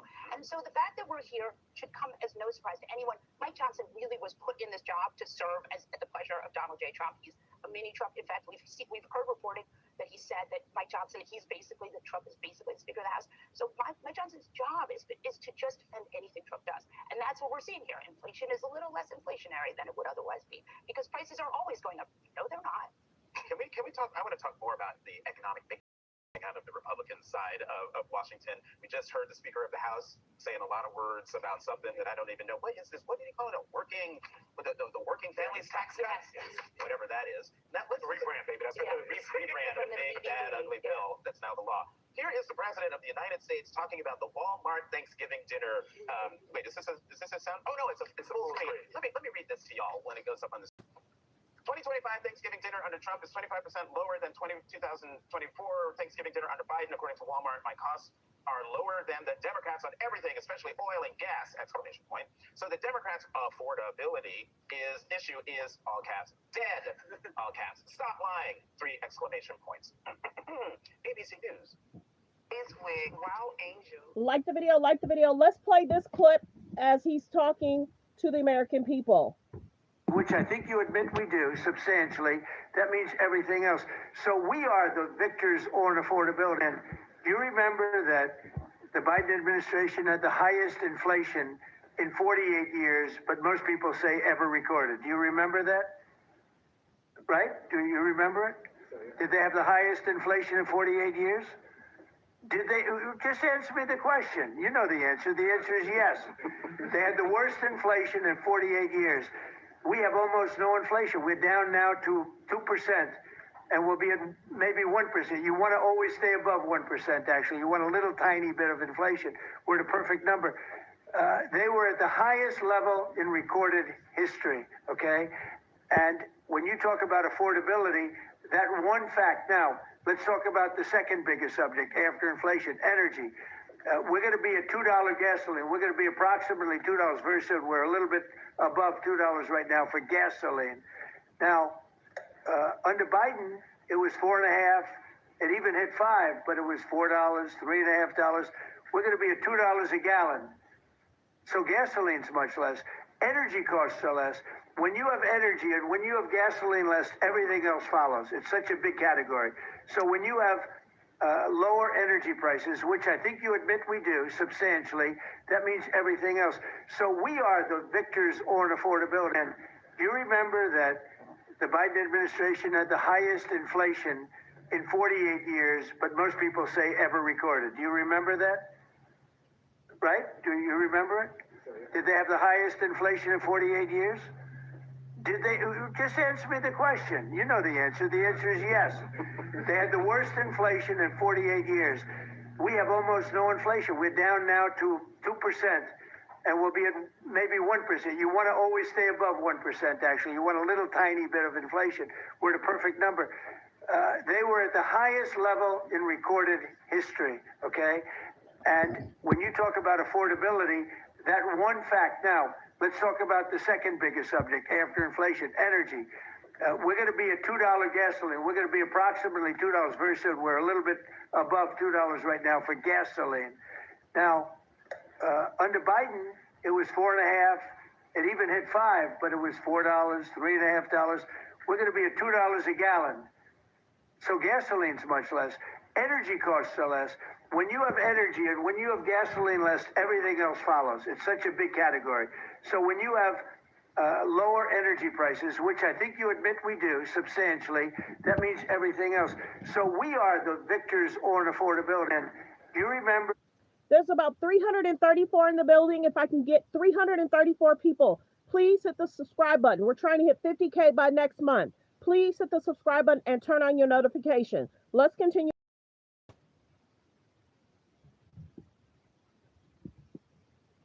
Promotion. This year's bundle includes flying! 3 exclamation points. ABC News has fact checked. Please do.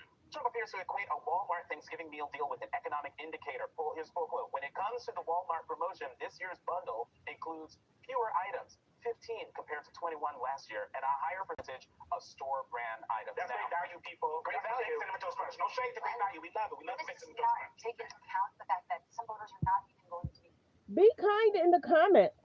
Who does that? Who comes on people's page and they're rude? Don't do that. Go on your own page and be rude. Let's continue. Fair use reaction clip. Not even going to be able to buy the turkey, whether it's the butterball or the free-range mini turkey that they're getting in this discounted Walmart thing. I mean, Kirsten, how is it that President Biden got beat up on this very issue, trying to make people, the criticism of the Biden administration was, he's saying everything's great, but people don't feel it. And now here's the current president of the United States saying things are actually even better. But you just turn on the television and you can see with your own eyes, hear with your own ears that things aren't better. Well, what you saw on Tuesdays, voters don't believe it. They've swung the complete other way, even in places where we haven't been able to compete. Look at Georgia, the first two non-federal statewide seats won in 20 years. The backdrop of that was rising costs of power bills. And those Georgia seats were in the legislature. Wasn't it like the utility board? The Georgia Public Service Commission, which I had never heard of until this, right? And so I think what you are seeing is that people are appreciating the Democrats' message discipline, but also that they're speaking to them with truth. It's not getting better. We can get better, and I have a bold vision to make it so. And they voted accordingly, and that's exciting for us. You know, Molly, that I've been thinking about is, we have all made, and we should have made, but when we looked at the polls that said that people didn't like the Democrats, right, that the numbers are really low. We talked about that for months. And then on Tuesday, Democrats kicked behind at 7-12, I paid, all over the country, right? Yeah. And so it seems to me that what the media and politicians and political operatives need to understand is that voters can hold two things in their heads, right? They can hold that I'm mad at my party for not doing exactly what I wanted and how I wanted and how fast I wanted. And I dislike the other party more, right? That is really important. It's like when, you can't talk about my mom. I can talk about my mom. You can't talk about my mom. I'm going to defend my mom's dad. That's what it feels like a little bit. Yeah, and look, we even saw polls that said, like, voters aren't happy with Democrats and they're not happy with leadership. I mean, that was the big caveat, was they felt that leadership wasn't fighting hard enough for that. Right. And that was real. And you definitely saw that. You saw that in March when there was an almost shutdown, and then you saw that with the shutdown. But they also said, like, they were really unhappy with Trump. And I think that's what we're seeing. And it's a stark contrast to 2016, where it was like, if you just push back, if you just said resist, you went up 10 points. That's not what voters want anymore. They're more sophisticated because they've been through this before and they know the stakes. And so they want leadership. And look, I think these were amazing results. I still think that Democratic leadership is going to have a problem, that they have they have angry constituents that are going to want, like, real solid results when they're back in power. And that's going to mean, like, I think some kind of Democratic Tea Party. We'll see what that looks like. I don't think it'll be crazy like the Republican one, but I do think there's energy there. They're going to want post-Watergate reforms. Good afternoon. Good afternoon. Sorry, I just I'm wrong. Like the video as you guys come in. Like the video as you guys come in. Thanks for being here. There's about 143 in the building. If you already hit subscribe, thank you. If you did not hit subscribe, please hit subscribe. Now there's 257. We're trying to get to 50K by next month. Please subscribe and thank you. Let's continue. It might not have been a terrible, horrible, no good, very bad week for the president. It was definitely not a good one. On Tuesday, voters sent a clear message to the president and the Republican Party. Decisive wins. Then Wednesday, the Supreme Court appeared likely to strike down one of Trump's top priorities, his tariffs. And by today, whether it's food stamps or flight cancellations, more signs that he and Republicans are losing ground on how to end the government shutdown. Meanwhile, one person who Trump knows very well had a very good week. Elon Musk. He could soon become the world's first trillionaire. With that, let's bring in our nightcap. Tom Rogers is back, MSNBC co-founder. He's now editor-at-large for Newsweek. Christina Greer is here, associate professor of political science at Fordham University. She is also the co-host of the podcast FAQ NYC. You want to know about this town? She knows it. Steve Leisman is here, CNBC senior economics reporter, and Sammy Sage, co-founder of Betches and author of Democracy in Retrograde. Mr. Leisman, the pressure is mounting to get a deal to open the federal government. Support for working families is drying up. I mean, the fact that we are sitting here talking about Head Start losing their funding, SNAP benefits getting cut off. I mean, one would think that feeding the poor is where you put your differences aside, but alas, here we are. Who is feeling the most pressure? Well, I'm sorry, Stephanie, but you did not mention the main pressure point. It's the airplanes. that's what's caused them to maybe start talking again. It's like, well, maybe the senators and the representatives can't get home to back and forth to the district. That puts real pressure on them. And then, people who give them money complaining about the airports and not being able to get here and there, that's a real pressure point that's out there right now. Obviously everybody feels bad and terrible what's happening with the SNAP. I'm not sure that the people in power in Washington care that much. So where are we? There was a proposal today from the Democrats to do these health subsidies for a year. I believe it was rejected by the Republicans, but I guess they're talking. It was interesting to see the market rally on that proposal by the Democrats. So there is some sense of some movement, whether or not there's actual possibility of talk and compromise. I don't know. The way I think about maybe the Democrats, like the government's not working anyway. What's the difference that it's closed down? My goodness. Who do you think is feeling more pressure? Do you think Tuesday night's election results changed the Republicans' tune? Because Monday, all of last week, it was like the president, he didn't seem to care. He was calling it the Democrats shutdown. He was praising Russ Vought, who was cutting jobs, maybe permanently cutting jobs. And then turn around Wednesday morning, and as it was described, an eerily quiet meeting with Senate Republicans, Trump said, the shutdown did it. That's why you lost. Right, so we have this blue tsunami that happens on Tuesday, and you've got Republican electeds who understand they have to go back to their districts. But they're like schools of fish. When the president says go one way, they go. And when he says, oh, in the middle of the day, let's switch direction. They've been doing that, and now they recognize it's not going to work out well for them. So they can only sacrifice themselves with so much. But they've abdicated their own power consistently, and now they recognize that their own seats are in jeopardy, even with the gerrymandering attempts of the president. But the president is clearly unaware or does not care about what's happening. I mean, he keeps telling himself, we know he loves television, he keeps telling himself, well, it's just the Democrats and, we're fine. They're not fine, actually. And we know that by 2026, if any of this continues, especially people go to the polls for economic issues, pocketbook issues, if Americans aren't feeling better and you've got Democrats who can finally get themselves an economic message, finally. We're going to talk about that later in the show. I mean, it's extraordinary because it was economic insecurity that got Donald Trump elected to begin with. But Trump is saying it's the shutdown's fault, right? That's what he said on Wednesday. Yet he isn't telling Republicans in Congress go work with Democrats. He's saying end the filibuster. Don't worry, Democrats will most likely never obtain power again. That's his message to his squad. Coupled with the message that if they do gain power, they're going to get rid of the filibuster day one, so you might as well do it first, because otherwise we're going to be the ones suffering the consequences. And so, that's not going to happen. The Majority Leader Thune has made very clear he doesn't have the votes for it. It wouldn't bother me, quite frankly, because the filibuster has become something of a tool that much more favors red states. When you think of the fact that 15 red states representing 30 senators account for about 10% of the entire population, and those 30 votes in the Senate get them. Goodness. Son, I'm in the middle of a television show. You're the only person I would ever answer the phone for. I'm going to have to call you back. Please, Tom, continue. That's never happened before.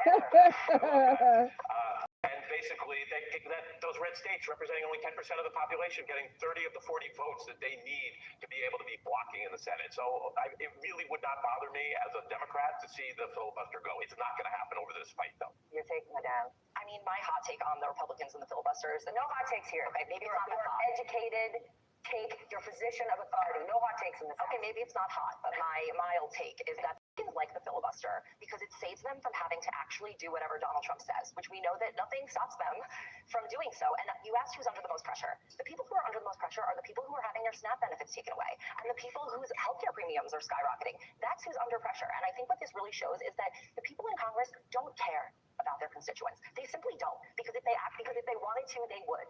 They would stand up to the president. They would use their power, and they have totally ceded all of their power. And if they're not working for the American people, they're working for their own jobs and for Daddy Trump. That's kind of what you started this segment saying, right? When I said the people, the SNAP benefits, the health benefits, and you basically look. There's about 246 in the building. Please hit the subscribe button. We're trying to hit 50K by next month. Will you guys still vote them in? Will you vote them out next time it's time to vote? Will you vote them out? And it said, sister, it's the CEOs that are going to call the White House and say, we can't get our business travel cooking. I mean, for the record, I didn't call you sister, but maybe I was thinking about it. But that's what I felt. An old school cynic, thinks the Vietnam War ended when the senators couldn't keep their kids out of the draft anymore.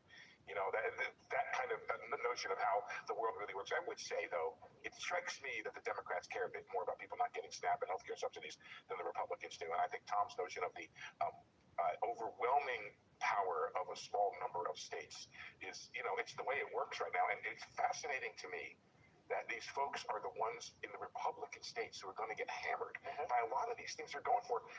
Christina, I thought, nailed it. I'm reviewing all the thing here. Christina, Chuck Schumer about a year ago gave an interview, and he said, here's the strategy. The strategy is to let this thing play out and let the polls turn and begin to peel off Republican senators. The question we have to ask ourselves now is, are we at that? You're shaking your head. Well, I think it sort of doesn't matter, and I think their point that, they assume they're going to have power forever, and they're taking those actions to entrench their power through the courts, through gerrymandering, and so right now, I think Democrats are flying a little high because they had a good week, but the missing of the forest for the trees is that they are doing things to make it so that they can kind of continue to keep getting away with this, and so you may have small victories, but fundamentally, it is not working. It seems that the GOP strategy Wednesday, Thursday, Friday has been, we're going to unify behind one thing, running ads against Zohran Mamdani, say that he is the face of the party, he is the boogeyman. But are they forgetting that what catapulted Mamdani into office is a similar sentiment to what catapulted Donald Trump into office? Sort of economic populism that works and it matters. And let's be clear, let's not get caught up in and hits people where they hurt. And doesn't just get people begrudgingly to vote. They're voting. It's passionate, and it's a movement. It's the same way the Red Hats are a movement. This is a movement of people who care about their economic circumstances. They care about their future, themselves, their families, their communities. And the thing is, we're getting and caught two up in lawmakers and two politicians gave them hope. Yeah. Donald Trump and now Mamdani. And before that, Barack Obama. But the semantics of a Democratic Socialist. Democratic Socialism, what he's promising is what Democrats used to promise before they shimmied over to the center and are moving closer and closer to the right. What a lot of Democrats want is for Democrats to be Democrats. They want them to be aggressive. They want them to fight for them. Exactly. Yeah. Like, stop fighting for your donors. Fight for all the issues that we're saying we can't afford rent. We're saying we can't afford food. The most underreported element of Tuesday's results were the results in Georgia, where electric rates were at the center of it. And two incumbent Republicans were running statewide, and they got beaten. The first time in 20 years that a non-federal statewide race in Georgia had gone to the Democrats, two Democrats in this case. They won with 63% of the vote in Georgia. And the issue was electric rates, which soared about 30% over the course of the last 3 years. And the Republicans ran on a platform that they had frozen rates. Not only Mamdani freezes, the Republican Public Service Commission in Georgia froze rates going forward for 3 years, and that wasn't enough to combat the issue of prices rising. And if that doesn't tell you how strong affordability is going forward, nothing. Well, that's also the work of Stacey Abrams over several years, though, seeding the foundation in Georgia, so that even though it didn't work out for her in 2018 and 2022, she has built a foundation of infrastructure across that entire state that will reap benefits for years to come. I think Republicans have forgotten how Trump got elected. I think there's a little bit of a bunker mentality going on right now in the White House where they actually are believing their own propaganda about a landslide. Yeah, they won the swing states, but they won it by like 3 percentage points. How did they get there? We've talked about this on the show before. MAGA is a minority. You get to the White House and you get control of the Congress by adding to your base, right? So what happened? He runs an extreme policy on Latinos. He forgets about affordability. And what happens? Massive Latino swing. We were talking about this earlier, Tom. Places, some counties in New Jersey. There are other places around the country where Latinos, they're not quite completely negative on the president, but they're twice as negative as they previously were. So it was the coalition of the president built that got him just barely over the top. And but his policies, I think, are losing that. But Trump's promise was not affordability. He was using the high prices to blame Democrats and immigrants and trans people. So he wasn't actually, he said, oh, I'm going to make the grocery less expensive. I just heard of the word grocery. That he wasn't actually proposing anything. But it was never about proposals. Yeah. It's that he went to those people, he went to those communities, just like our mayor-elect went to different communities that were forgotten or overlooked for years and years. And he said, I see you, I'm going to change this for you. But then not only did he not do it in Trump 1.0, but in Trump 2.0, he's leaning so far away from that, he's now serving the ultra establishment that never served, that never supported him to begin with. And pointless tariffs, which is making everything more. We're going to talk about tariffs later. But I think he also was a little lucky that he was running against women both times. And we know that men automatically get a little 5-point bump because there are several people, men and women included, who cannot bring themselves to vote for a woman. Well, we did elect two women centrist governors who ran great races on the issue of affordability. And if Kamala Harris had run a much better campaign on affordability, and it was a terrible campaign on affordability. 108 days as opposed to 107. Affordability is going to continue to be the issue as long as prices are where they are. And we hear about a 3% CPI, but when you really look at where people shop, where prices have gone up over 5% in Target, up over 5% in Walmart, up over 12% on Amazon on average, people are really feeling this. The president put a $400 billion tax on Americans. that largely hitting middle and lower income Americans because they spend a larger proportion of their incomes on consumable goods than richer Americans. And it was status quo. He continued the tax cuts that largely benefited wealthy people. You think people aren't going to be pissed? Look, you have McDonald's reporting that lower income visits by lower income Americans have cratered. Middle and higher income Americans, they're doing okay there. There's all of these things that we're looking at which show that there's this K-shaped economy out there, and lower income Americans are doing not very well in this economy. Can I just circle back really quickly? Because I know that Kamala Harris had a very short runway. Well, let's be clear. Some of those proposals were very clear about, I'm going to help you with parent care. I'm going to help you with child care. She had real economic proposals. Donald Trump had the trans people are coming for your money. The immigrants are coming for your money. These boogeyman people of color. So, I mean, I know that her campaign had a shorter runway than Donald Trump's, but there is a gender factor, there's a racial factor, there's an intersectional analysis that she had an economic conversation with a lot of Americans that they just somehow However, it was 115,000 votes in 3 states where affordability was at the crux of that independent vote in those states, which just a little bit going the other way, and we wouldn't be dealing with that. But how about, I hear you on sexism, I hear you on racism. Could her campaign really have used a campaign manager to help her with actual messaging and connecting? Because we can take that 150-page policy proposal that she has, and the only person who read it was able, and maybe in America, was Steve Leeson. So I will say this. Can I just a proper shout out to Afia Atimensa, Zohar Mamdani's political director. Brilliant mind, like brilliant. And she's very clear about the communities that will actually deliver the votes. And so, I was talking to your colleague today. Opposite shout out to the person who did the culture on the question of what would you change.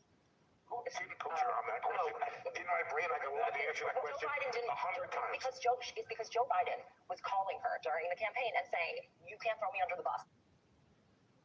She did well for the 108 days. We were hearing repetitiveness and word salad. And she was having celebrities entertain versus talking to the people. She was kind of disconnected. Sorry. There's everyday people that talk a little bit better than she did. That is reshaping our politics. What started Tuesday night has really continued to resonate across the week. Democratic wins and what are... And then go back and listen to what her campaign managers spoke about. People that donated were furious that money went to a lot of celebrities, and a lot of those celebrities were performing because they had their own issues and they were trending for things that weren't great.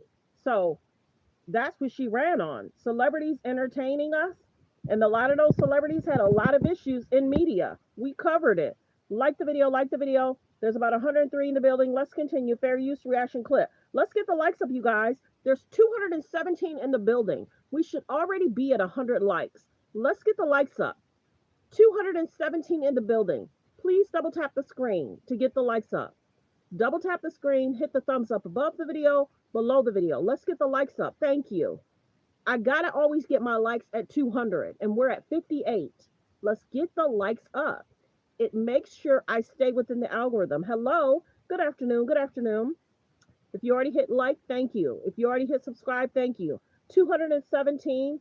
Also, please subscribe. We're trying to hit 50K by next month. Let's get the likes up, everyone. Double tap the screen. Let's get the likes up to 100.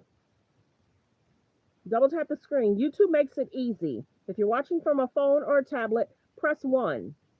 If you're watching from a phone or a tablet, press 1. Thank you for hitting the like button. Thank you. Let's continue. Fair use reaction clip. Let's get the likes up. 59. The likes should match the views. If you're watching from a phone or a tablet, press 1. All you have to do is double tap that screen, hit the like button. Some have to backspace. Let's get the likes up. I hate delaying, but everyone needs to support by hitting the like. Let's continue. Fair use. Yes, if you're watching from a phone or a tablet, all you have to do is double tap and hit the like, hit the thumbs up. Let's continue. Off-year elections, but when you go into the data, and all the people have been crunching the numbers even more as the days go on, you can see it was a lot more than just the governor's races. The trend lines are a warning for Republicans if Democrats could continue. Ain't nobody bullying nobody. To keep us in the algorithm, you have to tell people to subscribe. You have to tell people to hit the like button. That's what every page does. If you don't like it, go to your own page and tell people to do what you want them to do. I've been live for almost an hour and 48, and we only have that many likes. That's crazy. Nobody ain't bullying nobody. Thank you for tuning in. I don't know if I might be hitting the wrong person. Hold on. There it is. There it is. I think I timed out the wrong person. There, it's that person. So the other people probably should not have been. Okay. It's only a 30-minute. Like the video as you guys come in. Thanks for being here. Let's continue. This and run good candidates and stay united. Now, those are obviously big ifs if you know politics. President Obama is taking a more active role than usual in the past election cycles, especially for an off year. We saw him not only on the stump, but today he waded in, which he doesn't always do. These are his first public comments about those Democratic victories, something of a victory lap for him, given that he was in the field, and he discussed what he calls the voters' rejection of a cruel Trump agenda. It was a good reminder that it turns out that the American people are paying attention. They don't want cruelty. They're not looking for people on the top trying to entrench themselves in power. They believe in community. They believe in treating people with decency and respect. Hey, child, you know me? Yeah. Be kind in the comments. Simple. Be kind in the comments. If I accidentally timed you out, sorry. I was trying to get to the other one. You can hear the applause. He was speaking at a gathering of Pod Save America, which is a hit media company series of podcasts from Obama veterans. You can see behind him as well, Alex Wagner, an MSNBC anchor who also has done a podcast for them. And so it was, of course, in the crowd cheering, a very friendly Obama kind of crowd. But the things he said do seem to relate to what a heck of a lot of other people thought who aren't partisan Democrats, but are voters in places that Trump had done well before, including Pennsylvania and parts of rural Virginia. Trump is not on board with... That's right. I spammed a dude. He can't be spamming my chat with tacos. Yes, he was timed out. Sure was. Like the video as you guys come in. That exact interpretation, although he knows he lost, and he hasn't been lying about that. Good afternoon. Good afternoon. Let's continue with hot topics, trending topics. If I timed you out for 30 minutes, you can come back for the ones that was timed out for 30 minutes. Other Republican losses. But he is lying about some of the economics. The polling shows affordability and economic anxiety drove the Republicans' losses here, which, again, to both have a memory and to be fair, as they say, is also what drove Democratic losses in the Biden-Harris agenda a year ago. We do know, and we've mentioned this in our reporting, James Carville and others, Jacob and Dory have talked about it on this very program, voters punish incumbents when the economics are bad. The Carville phrase is the economy stupid, updated to its affordability stupid, and Republicans paying a price for Trump's forgotten promise. Forgotten, of course, is a charitable way to put it. There are Democrats, liberals, experts, critics who argued that Trump never meant much about his promises on prices. He certainly has pushed boundaries and spent political capital or energy or whatever you want to call it this year, and never on infrastructure, which he used to talk about, or any national plan to really lower prices. As you know, he has what the courts are questioning might be new taxes and the tariffs. He's picked a lot of big fights over culture issues. He's indicted political opponents in a way that might be unlawful. We'll find out. The point is, he's done a lot of stuff, but hasn't done much of anything on prices. His critics say he never was going to. He wasn't serious. Exactly. Where's the trillions? Where's the trillions? Good afternoon. Good afternoon. Yes, you are to be kind and respectful in the comments, period. Democrats now say they know how to run on this better than before. Politics moves fast, technology and media changes, and so what Trump was selling last year, literally a year ago in November, seemed to work a bit, and it is not working now. In a way, he's caught in his own trap, because people do remember how much he said he would do, and that he said the prices were a problem. He now owns that economy, and now he's just using the A word, affordability, like saying it, will make it real. So the affordability is much better with the Republicans. The only problem is the Republicans.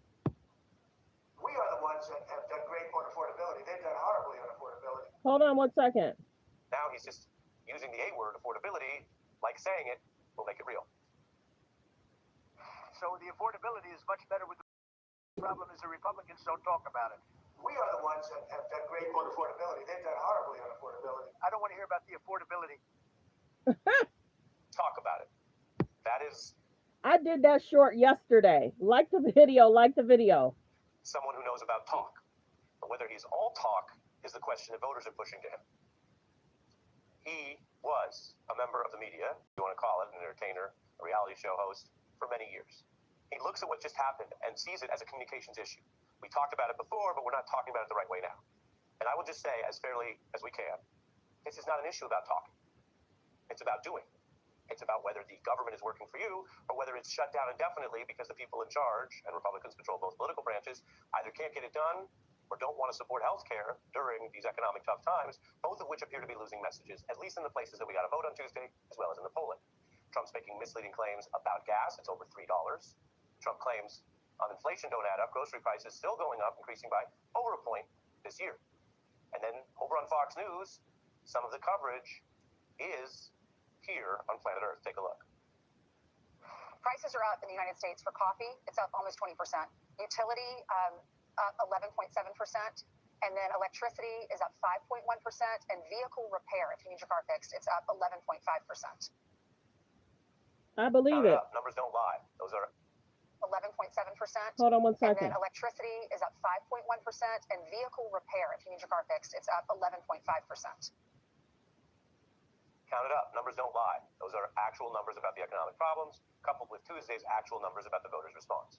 Now, Zohran Mamdani has campaigned on this, and we had him on this program on election eve, and he's put it very concisely in our rapid-fire lightning round. A reason conservatives are welcome in your Democratic Party is they also have to pay rent. Simple as that. They have to pay rent. And I'm going to show you in a minute what Obama said about having an open and big tent that includes centrists, military veterans, people with different economic ideas, as well as what you heard from there, the Democratic Socialists. Now, Trump has long bragged that he's a billionaire. Even before, according to Forbes, he was one. This year, though, he is making real money, not just talking about it. Hundreds of millions of dollars in crypto that we know about, which presents a huge conflict of interest. He used to call crypto a scam. Now his family makes money off it. He threw a tone-deaf Great Gatsby party flaunting wealth while people are struggling and hurting more under his shutdown. I finally found gentle hair care that works. Please hit the subscribe button. There's about 128 in the building. Please hit the subscribe button. We're trying to hit 50K by next month. Please hit subscribe and thank you. If you already hit subscribe, thank you. If you already hit like, thank you. Let's continue to get the likes up. Let's continue. There's another issue of greed, as Trump is selling Trump-branded wine at government stores, even Coast Guard supermarkets in the Virginia area. Who knows if many of those voters who dealt Republicans a double-digit loss had seen the gauche wine, which, unlike great grapes, doesn't seem to be aging well. Well, I think we saw with Joe Biden that the attempt to kind of tell people, no, you might think the economy is actually bad, but it's actually good, even when in that case, there was some reality behind it. It still doesn't work, right? And it still, I think it underlines particular danger for Trump is that to him, the solution to voters' economic woes was simply the fact of having him in the White House. You know, kind of according to his own way of seeing the world, he is in the White House, ergo the economy is great. And so he can't really admit to himself that there's any problem. He can't even pretend, as I think a normal politician would do, to empathize with the pain of his own voters. That's why you hear him say things like, I don't want to hear about affordability. I mean, had Joe Biden ever said anything like that, it would be dominating the political conversation for weeks. You also in that kind of list of the various, I think a big one, and one that there's some evidence that has stuck with voters, was the demolition of the East Wing of the White House, right? So people can see what his priorities are and kind of what he's doing with the power of his office. Yeah, as you say, that was about him and the rush, the urgency to set up the crypto operations or mess with what is still a public building supported by the public is a very the other things. Your thoughts, Jason? Yeah, I mean, Donald Trump has never been an empathetic guy, right? He doesn't feel your pain. He doesn't care. He doesn't talk about bread and butter issues. He's always been, my leadership is going to make everything better for you. And what we saw in these elections is that people at a local level who show empathy, they do better. And whether you're talking about a mayor in Cleveland or a mayor in Pittsburgh or a mayor in New York or public service commissioners in Georgia, people who are able to say, hey, I recognize that your power bill has gone up 6 times in the last 3 years. Hey, I recognize that lamb and rice has gotten more expensive. I can make it cheaper. Those people resonate a lot better with regular voters and swing voters, as much as I don't believe in them, as anything Donald Trump has ever said. And the entire Republican Party probably needs to learn this lesson, but they won't. Obama's remarks today, I told viewers we're going to get to more of them. And this is not the breaking news of him even speaking out, which he doesn't always do. But with the wind at his back, Michelle, he's citing evidence, which is his style. He was a great, pretty celebrated writer and lawyer before he was a president. So he prefers to make the argument after a win than perhaps a week ago that the Democrats could do well with centrists and veterans and a Mamdani. We've heard a different set of arguments from some members of the party, and I've mentioned our reporting. Mamdani has a record, including remarks, that he had to address in New York City, let alone in other places. But listen to how Obama put in, I'm curious your view of this, the Big Ten argument renewed at a time of polarization. Tuesday was nice, but we've got a lot of work to do. Your task is going to be not to impose, litmus tests. We had Abigail Spanberger win, and we had Zohran Mamdani win, and they are all part of a vision for the future. Michelle?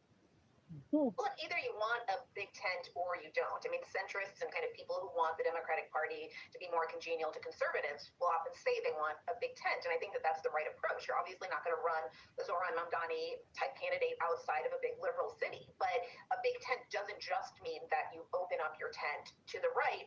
And I also am not sure that there's a lot of voters who don't really see politics on the left-right continuum. Like the video, fair use reaction clip. Please hit subscribe and thank you. Please hit subscribe and thank you. There's about 124 in the building.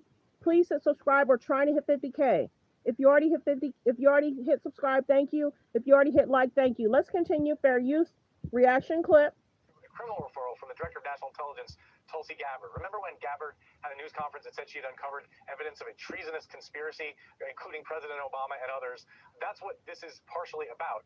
And it's just, I got to tell you, I'm not sure in my own mind right now whether the folks that articulate the theory of this case actually believe this stuff, or whether this is just a technique designed to punish their perceived enemies. But here's what people familiar with this case, here's how they describe it. They essentially describe it as a long-running conspiracy to violate Donald Trump's civil rights that began with the Russia investigation back in the first Trump administration, continued through the through the Biden administration, and persists to this day. Otherwise, it must persist in some way. Otherwise, the statute of limitations would have lapsed on these charges.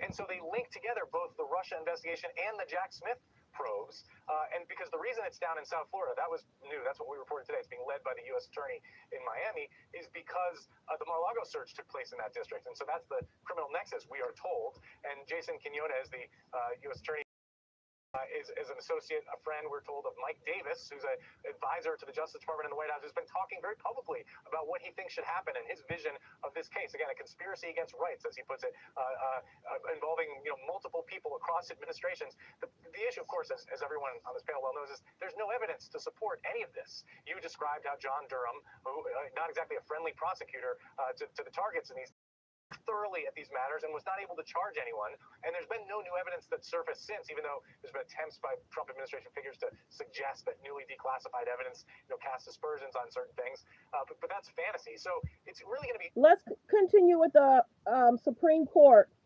making a decision.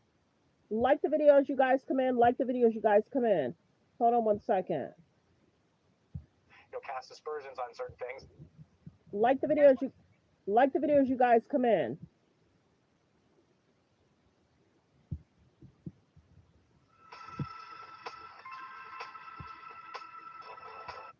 To try to get the government running once again. This is a reasonable offer that reopens the government, deals with healthcare affordability, and begins a process of negotiating. Let's see what happens. And good evening, everyone. Welcome to West Coast Rep. I'm Alex Savage. We are following late developments tonight from the U.S. Supreme Court. The High Court, a short time ago, granted the Trump administration's emergency appeal to temporarily block a court order to fully fund SNAP payments in the middle of the government shutdown. Earlier today, a federal appeals court declined to suspend court orders that required the administration to fully fund those SNAP payments. After that ruling, the Trump administration asked the Supreme Court to weigh in and take on the case. So far, we don't have any more explanation from the Supreme Court about how it reached its decision. And so far, we don't see any reaction coming tonight from the White House. We begin our coverage tonight with Fox 13's Shira Matsuzawa, who talked with a mother of three in Washington who is relieved to see that SNAP benefits were restored today. I smiled the entire time. An expression mom of three and full-time cybersecurity student Andronika Henry hasn't been able to do much of recently after losing her SNAP benefits. But on Thursday night, she got them back. Definitely a weight lifted off of my shoulders. We met up with her outside of Costco after she stocked up on things like chicken thighs, frozen fries, fruit, and snacks for her little ones. Tried to think about all the things that I could extend past just this month, just in case. It's scary, to say the least, because, somebody's going to miss a meal. 9 times out of 10 it's going to be you. Andronika says she's part of the SNAP benefit program so she can focus on going to school and bettering her life to take care of her kids on her own. But when she heard those benefits had been paused, she says she knew she would have to quickly find a job. The easiest one to get was Amazon, and I ended up getting an overnight shift. At Grocery Outlet in Everett, Well, we've definitely seen an increase in people and customer count in the last recent days. the shelves are stocked and rows of produce are on display. Mayor Jerusha Sundem says they've seen a huge increase in shoppers wanting to stretch their dollar further or help supply food banks. This is video of 10 pallets of food sent to the Volunteers of America. It's very empowering to people to be able to put food on their families' tables. As for Andronika, she tells Fox 13 while she's grateful to have those benefits back, she feels confused why the government shutdown has led to this. We depend on you just to feed our kids. Like, I'm sorry, just to feed our kids. And so for you guys to basically tell us you're not important. Like, it's not important for me to feed you or your kids. How dare you? We're just trying to make it to tomorrow. For Washington News Wrap, Shira Matsuzawa. As we mentioned earlier, Democrats in Washington, D.C. say they do have a plan they believe can end the government shutdown, but Senate Majority Leader John Thune calls that proposal a non-starter. Minority Leader Chuck Schumer came forward with the plan on a day when we are seeing major developments in the longest-running government shutdown in history. Some people who rely on federal food aid are starting to receive their full SNAP benefits, as you saw there, while at the same time, the shutdown has led to more than 1,000 flights being canceled across the country because of air traffic controllers. Minority Leader Schumer says the Democrats' proposal to end the shutdown would temporarily satisfy the party's demand that any deal include the expansion of expiring Obamacare subsidies. Schumer believes the plan is also a win for Republicans. Democrats are ready to clear the way to quickly pass a government funding bill that includes health care affordability. Leader Thune just needs to add a clean one-year extension of the ACA credits to the CR so that we can immediately address rising health care costs. That's not a negotiation. It's an extension of current law, something we do all the time around here. However, GOP leadership says that just won't work. Today, President Trump renewed calls for Republicans to scrap the filibuster, a long-standing Senate rule that requires 60 votes to pass most legislation. I am totally in favor of terminating the filibuster, and we would be back to work within 10 minutes after that vote took place, and lots of other good things would happen. And it doesn't make any sense that a Republican would not want to do that. Now, President Trump has faced some pushback on the idea of ending the filibuster from members of his own party. And as we mentioned, the shutdown is disrupting air travelers all across the country and here in the West. It's really frustrating, especially for common people. Definitely not a pleasant feeling, but yeah, I think in this situation we're an understanding of that. Yes, delayed by 2 hours. Today, major airports began reducing the number of flights in response to an FAA order designed to address that shortage of air traffic controllers. 40 airports across the country have been asked to reduce flights by 4% today. 13 of those airports are here in the West, and that includes Los Angeles International. This is a live look at the activity tonight at LAX. Fox 11's Nick Garcia spoke with travelers here at LAX who are trying to stay on schedule today. Canceled flights, a top concern for people flying out of LAX Friday. Day one of the FAA's reduction in air traffic, the administration started with a 4% cut, but that will likely grow to 10%, or roughly 4,000 flights a day next week. Concerned, yeah, they're supposed to start today, so far so good. It's been pretty harrowing just trying to find like a way. And you can use our website, westcoastwrap.com, to stay up to date on the latest developments in the ongoing government shutdown. Some of what you'll find online is a breakdown of how the shutdown is prompting the cancellation of Veterans Day events as we head toward next week. The mother of a missing 9-year-old California girl is under arrest tonight on unrelated charges. The Santa Barbara County Sheriff's Office says 40-year-old Ashley Buzzard is being held on. Let's continue. Fair use reaction clip. Let's continue. Cast aspersions on certain things, but that's fantasy. So it's really going to be interesting to see exactly how this proceeds and whether this case ever gets past any grand jury, whether in Florida or somewhere else. But what we do know and what we have reported today is that they are preparing to issue a series of subpoenas, some of which ask questions about the 2017 intelligence assessment, which again has been parsed over and over, and no wrongdoing has been found. And in fact, I mean, I reported at the time on the Durham investigation and the pain that CIA officers, for example, had to go through, they had to hire lawyers and go through rigorous questioning by prosecutors, something that no CIA officer wants to experience. And at the end of the day, as you said, John Durham published a report in 2023, didn't lay a glove on that assessment, didn't impugn it in any way. He was critical of the FBI, but not of the CIA. So where this thing goes is perplexing to all of us, but that's the state of play as I understand. So let's get to some hot topics, trending topics of what's going on. If you guys are just now coming in, Biden spoke out. He spoke out. Not the president. The president Trump was going to take a wrecking ball of the country. Ken, let me well, I had no idea. I have to admit, I didn't know it was going to be an actual wrecking ball. Anyone see what he's done to the east wing of the People's House, the White House? For my ladies over perfect 20 symbol pounds, of presidency. type. Trump is taking a wrecking ball not only to the People's House, but to the Constitution, the rule of law, to our very democracy. I'll play it from here. Poverty in half in America.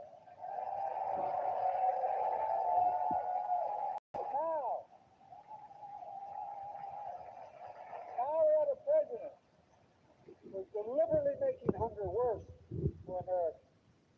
Today, in the United States of America, 1 in 5 children, 1 in 5 children go to bed hungry every night. No, it's more than boo. It is respect. It's immoral. It's wrong. Simply wrong. By the way, did anyone see a Halloween party Trump threw for himself and his friends? Oh, John of Mar-a-Lago. I thought it was an example of who he is. The theme of the Halloween party in Mar-a-Lago on Halloween was The Great Gatsby.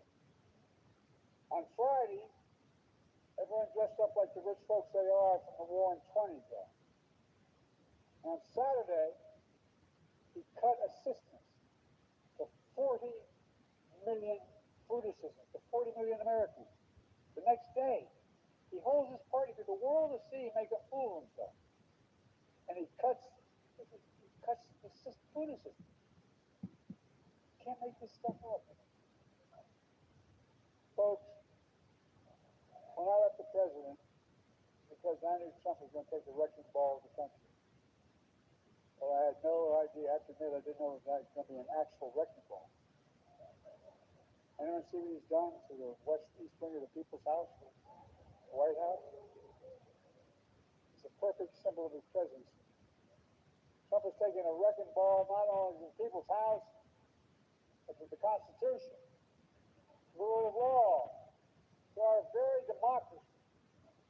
And yet while doing this, Trump at the same time can provide recently on his own account $40 billion line of credit to Argentina without even his government voting for it.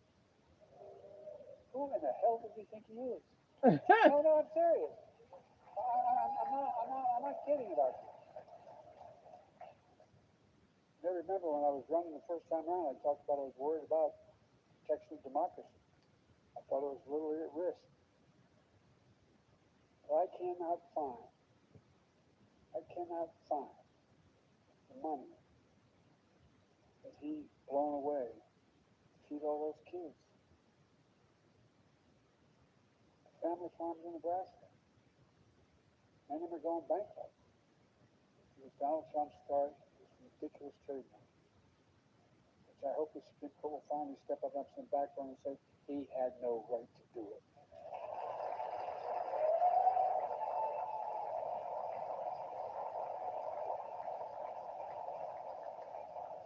The Republicans refuse to say there's any problem at all. There's a lot of good folks. I know these folks. I have to admit it. I was a United States Senator for 36 years. Longer than most of you are alive. Good afternoon. Good afternoon. He now says we are, quote, in the golden age.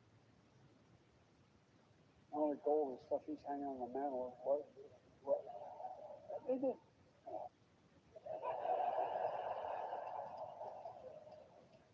It says, all kidding aside, does anyone feel like it's a golden age? It is a golden age for you imagine? Y'all know Biden talks a little low. Line of credit to Argentina without. So let's continue with the trending topic.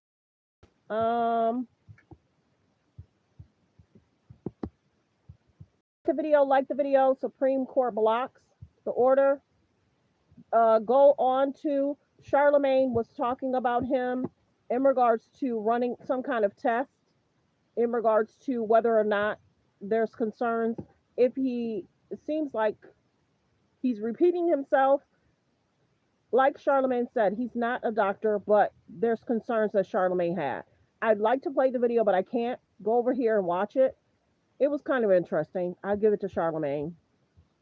Supreme Court emergency blocks the full payment. We talked about that.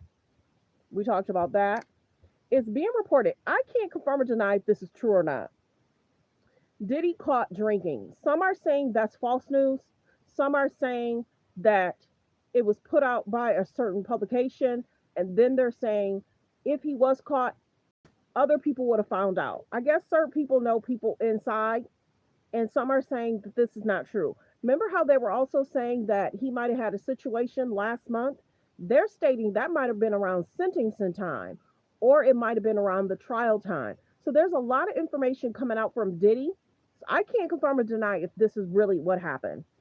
And then they're saying whether or not he'll be transferred to the unit he wanted to be transferred to. So more is going to come out regarding this. You know, my page is a little different. I'll debunk stuff, or I'll tell you if I feel that it's true or false.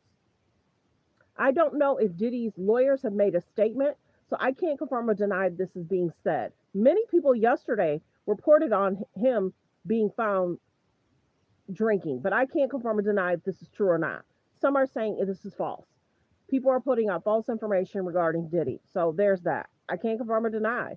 And I guess TMZ put out a report stating, why are people reporting on this? What? But they didn't say it didn't happen. So there's that. Like we talked about, the Supreme Court rejected the full SNAP. But I'm not certain if some people have already gotten the full benefits, though. I'm not certain if people got the full benefits. Let me know in the comments if you received your full benefits or not. Let's continue. Okay, so Chrisean Rock has been trending in regards to Blueface. And allegedly she relocated herself. She's no longer where Blueface was. But then there's been comments from Chrisean and Blueface. So we can't, this is her upset. When he stalked me out, and I looked at him, I said, it's crazy because you're going to die before I die. So I can't confirm or deny what's going on with Chrisean and Blueface. They've been trending. When he got out, let me look at the pictures. When he got out, Chrisean was near him and by him. So now she's making comments. So many people are wondering if Blueface is about to go back to jail. What do y'all think about his tattoos on his face? Should he get those laser off? What is going on? He didn't look too bad as a guy, but now all these weird tattoos on his face. I don't really care for him. So there's that. The drama in regards to Chrisean and Blueface. Reported. The press reports whatever the con people say. You know, I call the Democrats con men and women. They make up numbers. But when you look at 25% reduction in costs for Thanksgiving between Biden and me, meaning this administration, that's a tremendous number. It's the biggest reduction in cost in the history of that chart or whatever it is they do. They do a synopsis of everything. They cover every element of Thanksgiving meals, 25% down. So I don't want to hear about the affordability because right now we're much less. If you look at energy, we're getting close to $2 a gallon gasoline. With Biden, it was $4.50, $5. Another thing, inflation. We had the worst inflation in the history of our country. Now we have virtually no inflation at all. It's down at a very low number and a very normal number. So the affordability is much better with the Republicans. The only problem is the Republicans don't talk about it. And Republicans should start talking about it and use their heads because we have great numbers. We have and they're going to only get better. Our groceries are way down. Everything is way down. So let me know in the comments, are your groceries up or down? Is your gas prices up or down from last year to this year? Let's continue. Fair use. Like we said, I can't remember tonight if this really happened in regards to Diddy or not. This is pictures of him all smile. Who took these pictures? Who sold those to the media? So I can't confirm or deny if he was caught drinking. I can't confirm or deny that. This is the judge orders in regards to full snap. Let me know in the comments if you received your full snap. Let me know in the comments. And if you don't want to state it, that's okay. Yeah, so some might already receive their full snap. Because remember, it was stated that it was supposed to go out, what, the 5th or the 6th? And then it was ordered for them to not give the full benefits. If you guys did not know, Jay-Z 10-year paternity case has been dismissed and it cannot be refiled. It cannot be refiled. For many years, this young man, because some people don't know, this young man stated that Jay-Z was his father. And unfortunately, the young man's mother has passed. So I can't confirm or deny if he was dating the mother, if he was with the mother, but after 10 years, it's the case and the paternity has been dismissed and it cannot be refiled. He's been trying to file this for 10 years. Him, his mother, I think the grandmother or the aunt, don't quote me. I think it was the mother and the grandmother. But, you know, how do y'all feel about this being dismissed and it cannot be refiled? Do they look alike? Yes or no? Let me know in the comments.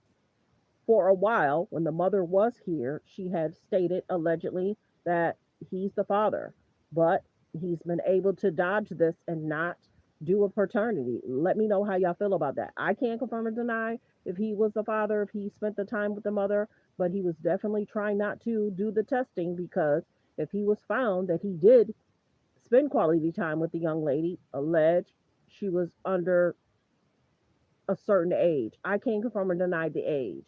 So Jay-Z's able to not take the paternity. I can't confirm or deny if they spend quality time together. I can't confirm or deny the pictures that was out there in regards to Jay-Z and his mother, if those were real pictures or not. So if you guys did not know, the case has been dismissed. This is something that everyone's been talking about probably for the last year and a half, 2 years. So if you guys did not know, the case has been dismissed and he cannot refile. Because if you don't know, about 3 or 4 months ago, it was reported that people were trying to help him refile it. I don't know if he was trying to file it on his own or if he had a lawyer assisting him, but many people were hopeful like 4 months ago. Oh my goodness, they're going to make him take this paternity. They're going to make him take it the paternity. And then it got dismissed and rejected. There's that. Like the videos, you guys come in. Like the videos, you guys come in. Problems, catastrophes, wars, could be anything. We have to remain liquid. We can't give everything away based on a number. Here's an example. When I was president, the number that you're talking about was a tiny fraction of what it is now.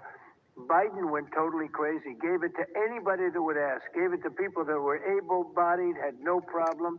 Anybody that would ask, we get the number. And it's many times the number of people are on. That wasn't meant for that. It was meant for people that had real problems, in many cases, people that were down and out, people that could be saved. It wasn't meant for people that could do whatever they want, the people that say, well, I don't think I'll work, I'll just, collect this money. And one other thing, our country has to remain very liquid because problems, catastrophes. So how do y'all feel about elderly not being fed and families with children not being fed? Everything away based on a number. Here's an example. When I was president, the number that you're talking about was a tiny fraction of what it is now. Biden went totally, gave it to anybody that would ask, gave it to people that were able-bodied, had no problem.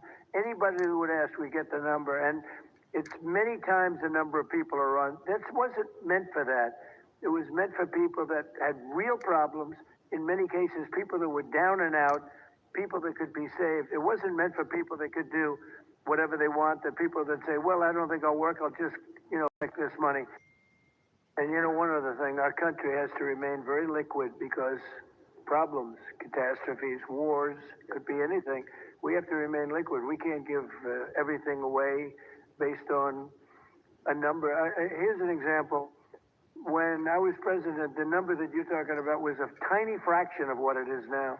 Biden went totally crazy, gave it to anybody that would ask. So let's continue with the news. What else is trending? Some people were talking about he looked sleek. I did do a short on that. Many people took pictures of this from his phone. Many people are stating whether or not the show is doing well.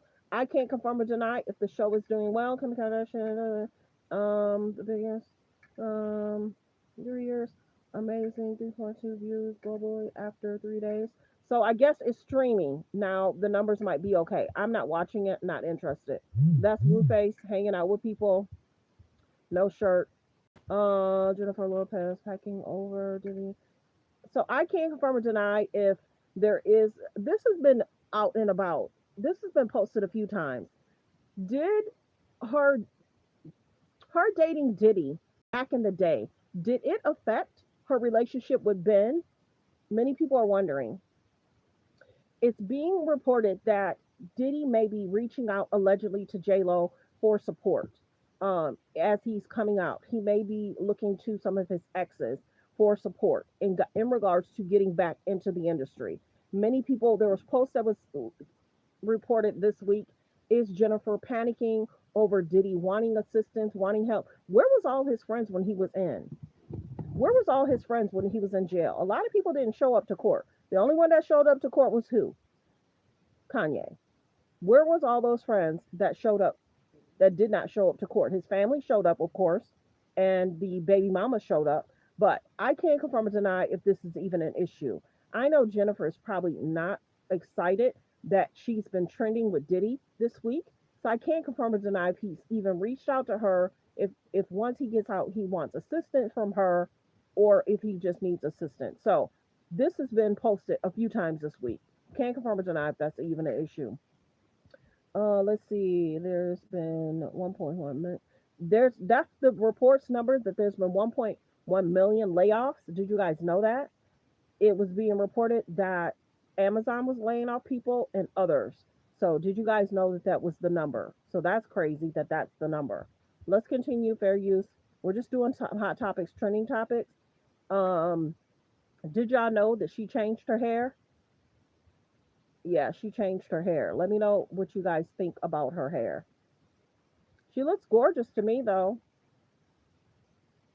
Not bad. Not bad. Little Mama, right? Is that her name?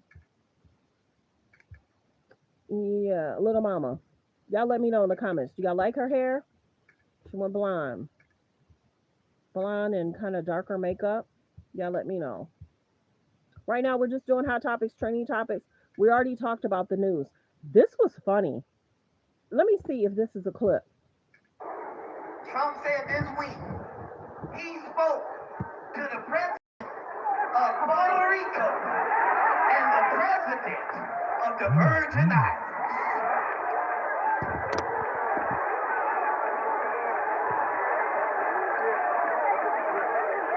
Sir, you are the president. You are also the president of the Virgin Islands. So the question is, who the fuck was you talking to? Trump said this week. Cat Williams is hilarious. And the allegations about him, I guess, was wiped away. There was some family stuff that people were talking about. Cat had talked about, that's not true.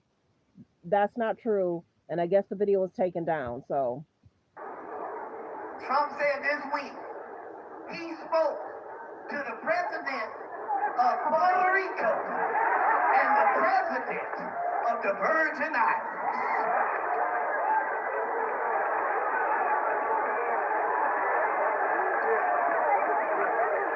Sir, you are the president of Puerto Rico. You are also the president of the Virgin Islands. So the question is, who the fuck was you talking to? So let me know in the comments, who's your favorite comedian? Let's continue. The only Kardashian sister that's married is Kourtney. There's different allegations that's out there, whether or not Kylie and Timothy will make it. Are they still together? We rarely see Kylie, Timothy with the children, which is fine. A parent has the ability to decide that. The only sister that's married and in a healthy relationship. And they try to bring so much drama to Courtney and her marriage. Have y'all noticed that?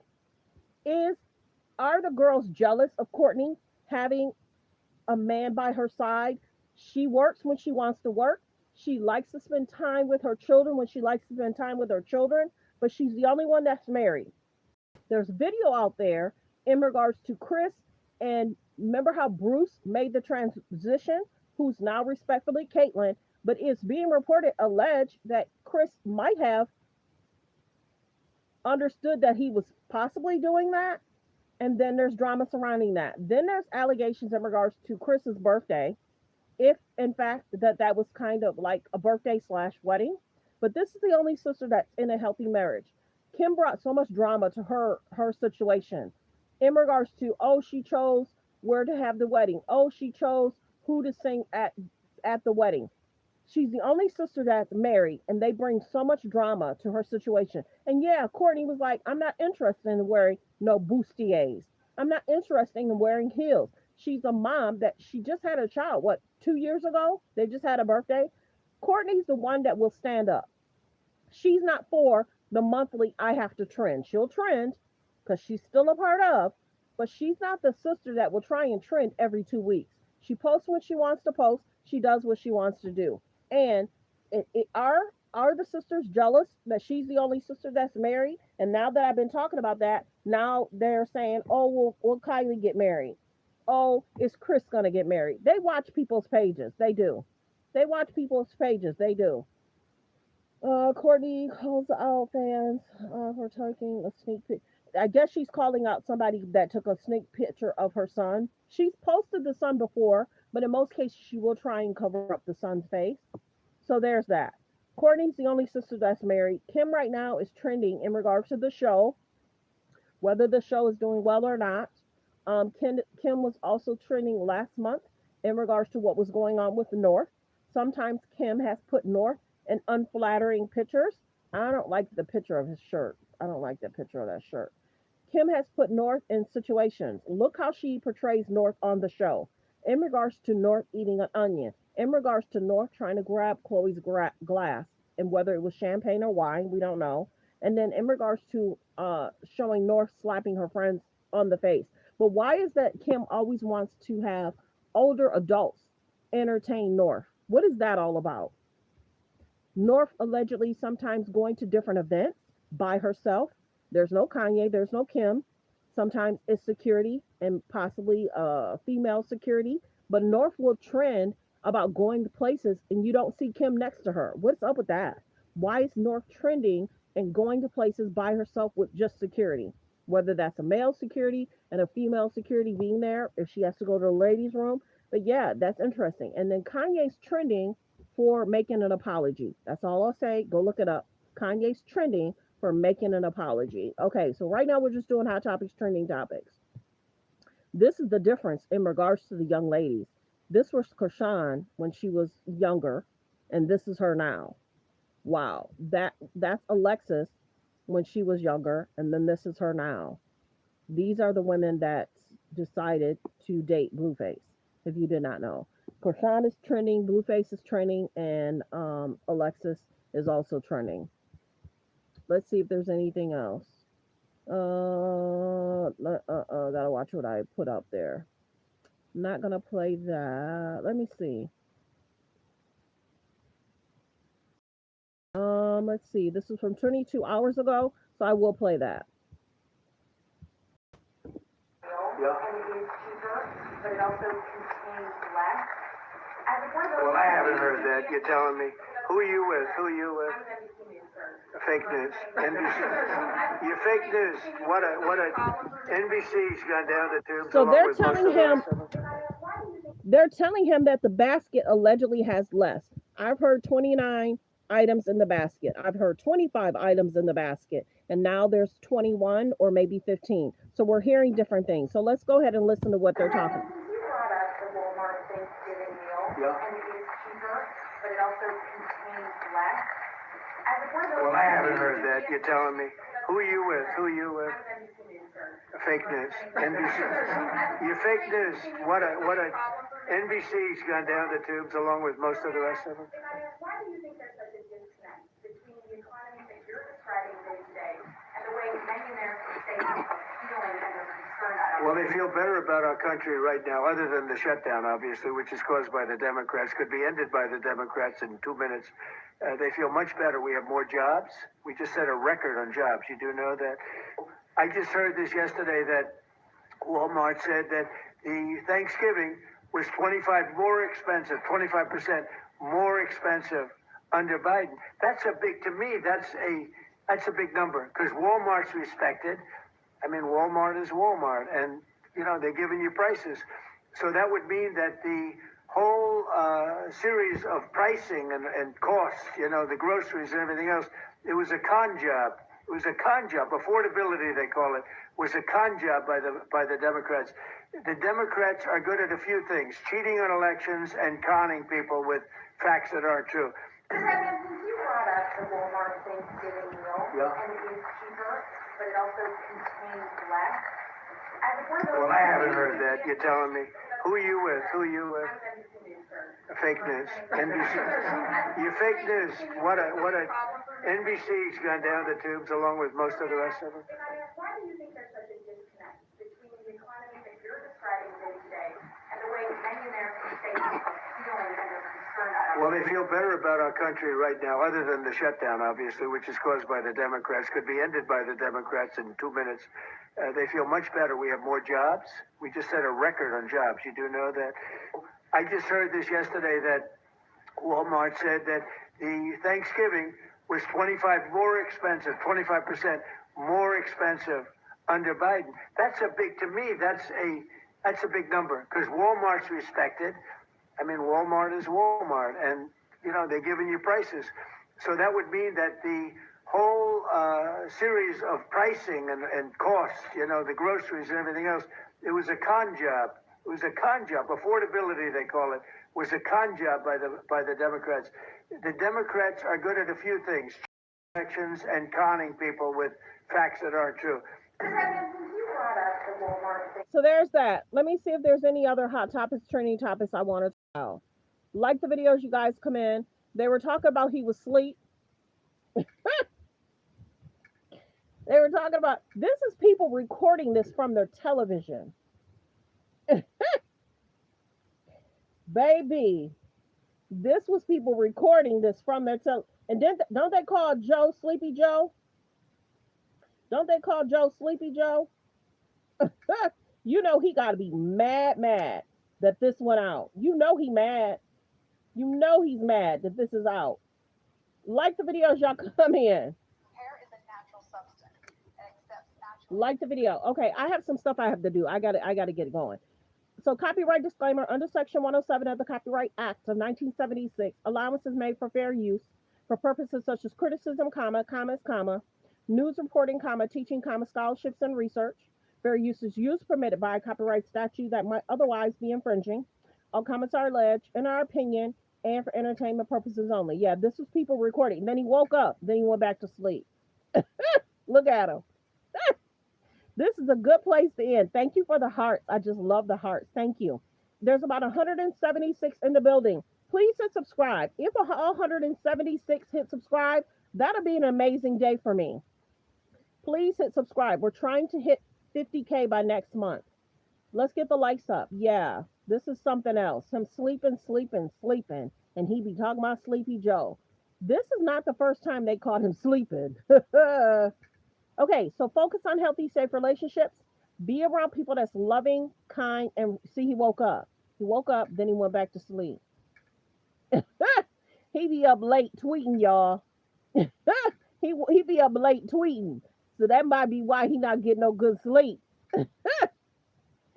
This is a good place to end. I thank y'all for being here. We were literally live for 2 hours and 38 minutes. That's a long time. I said I was going to do 45 minutes, and I've been live for 2 hours and 38 minutes. I was going to do 45 minutes. I have some things I have to do. Happy Saturday, you guys. Enjoy your weekend. Be around people that love and support you. Be safe. Be safe. Thank you for being here, everyone. I appreciate you all. If you guys did not hit subscribe, please hit subscribe. Now there's about 158 in the building. Please hit subscribe. If all 158 subscribe, that'll be an amazing day for me. We're definitely trying to hit 50K by next month. So please subscribe. If you already subscribed, thank you. If you already hit like, thank you. Everyone, have a blessed weekend. enjoy, focus on healthy, safe relationships. Thanks for tuning in to Let's Talk About It Media 21, where we talk hot topics, trending topics, what's going on around the world. I hope you guys enjoyed the show. I hope you guys enjoyed the updates. Thanks for being here, everyone. Be blessed, be kind, be respectful, be safe. The weather is about to change. So be safe, be prepared. If you guys did receive your stamps, let me know in the comments if you received full benefits or not. If you received partial benefits, let me know in the comments. If you didn't receive anything, let me know. Let's see, what is that person saying?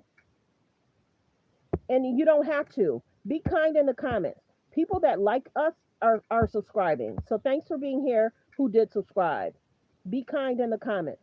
Go on your own page and be rude. We don't deal with disrespect over here, period. We don't deal with disrespect over here. Thanks for being here, everyone. Be blessed.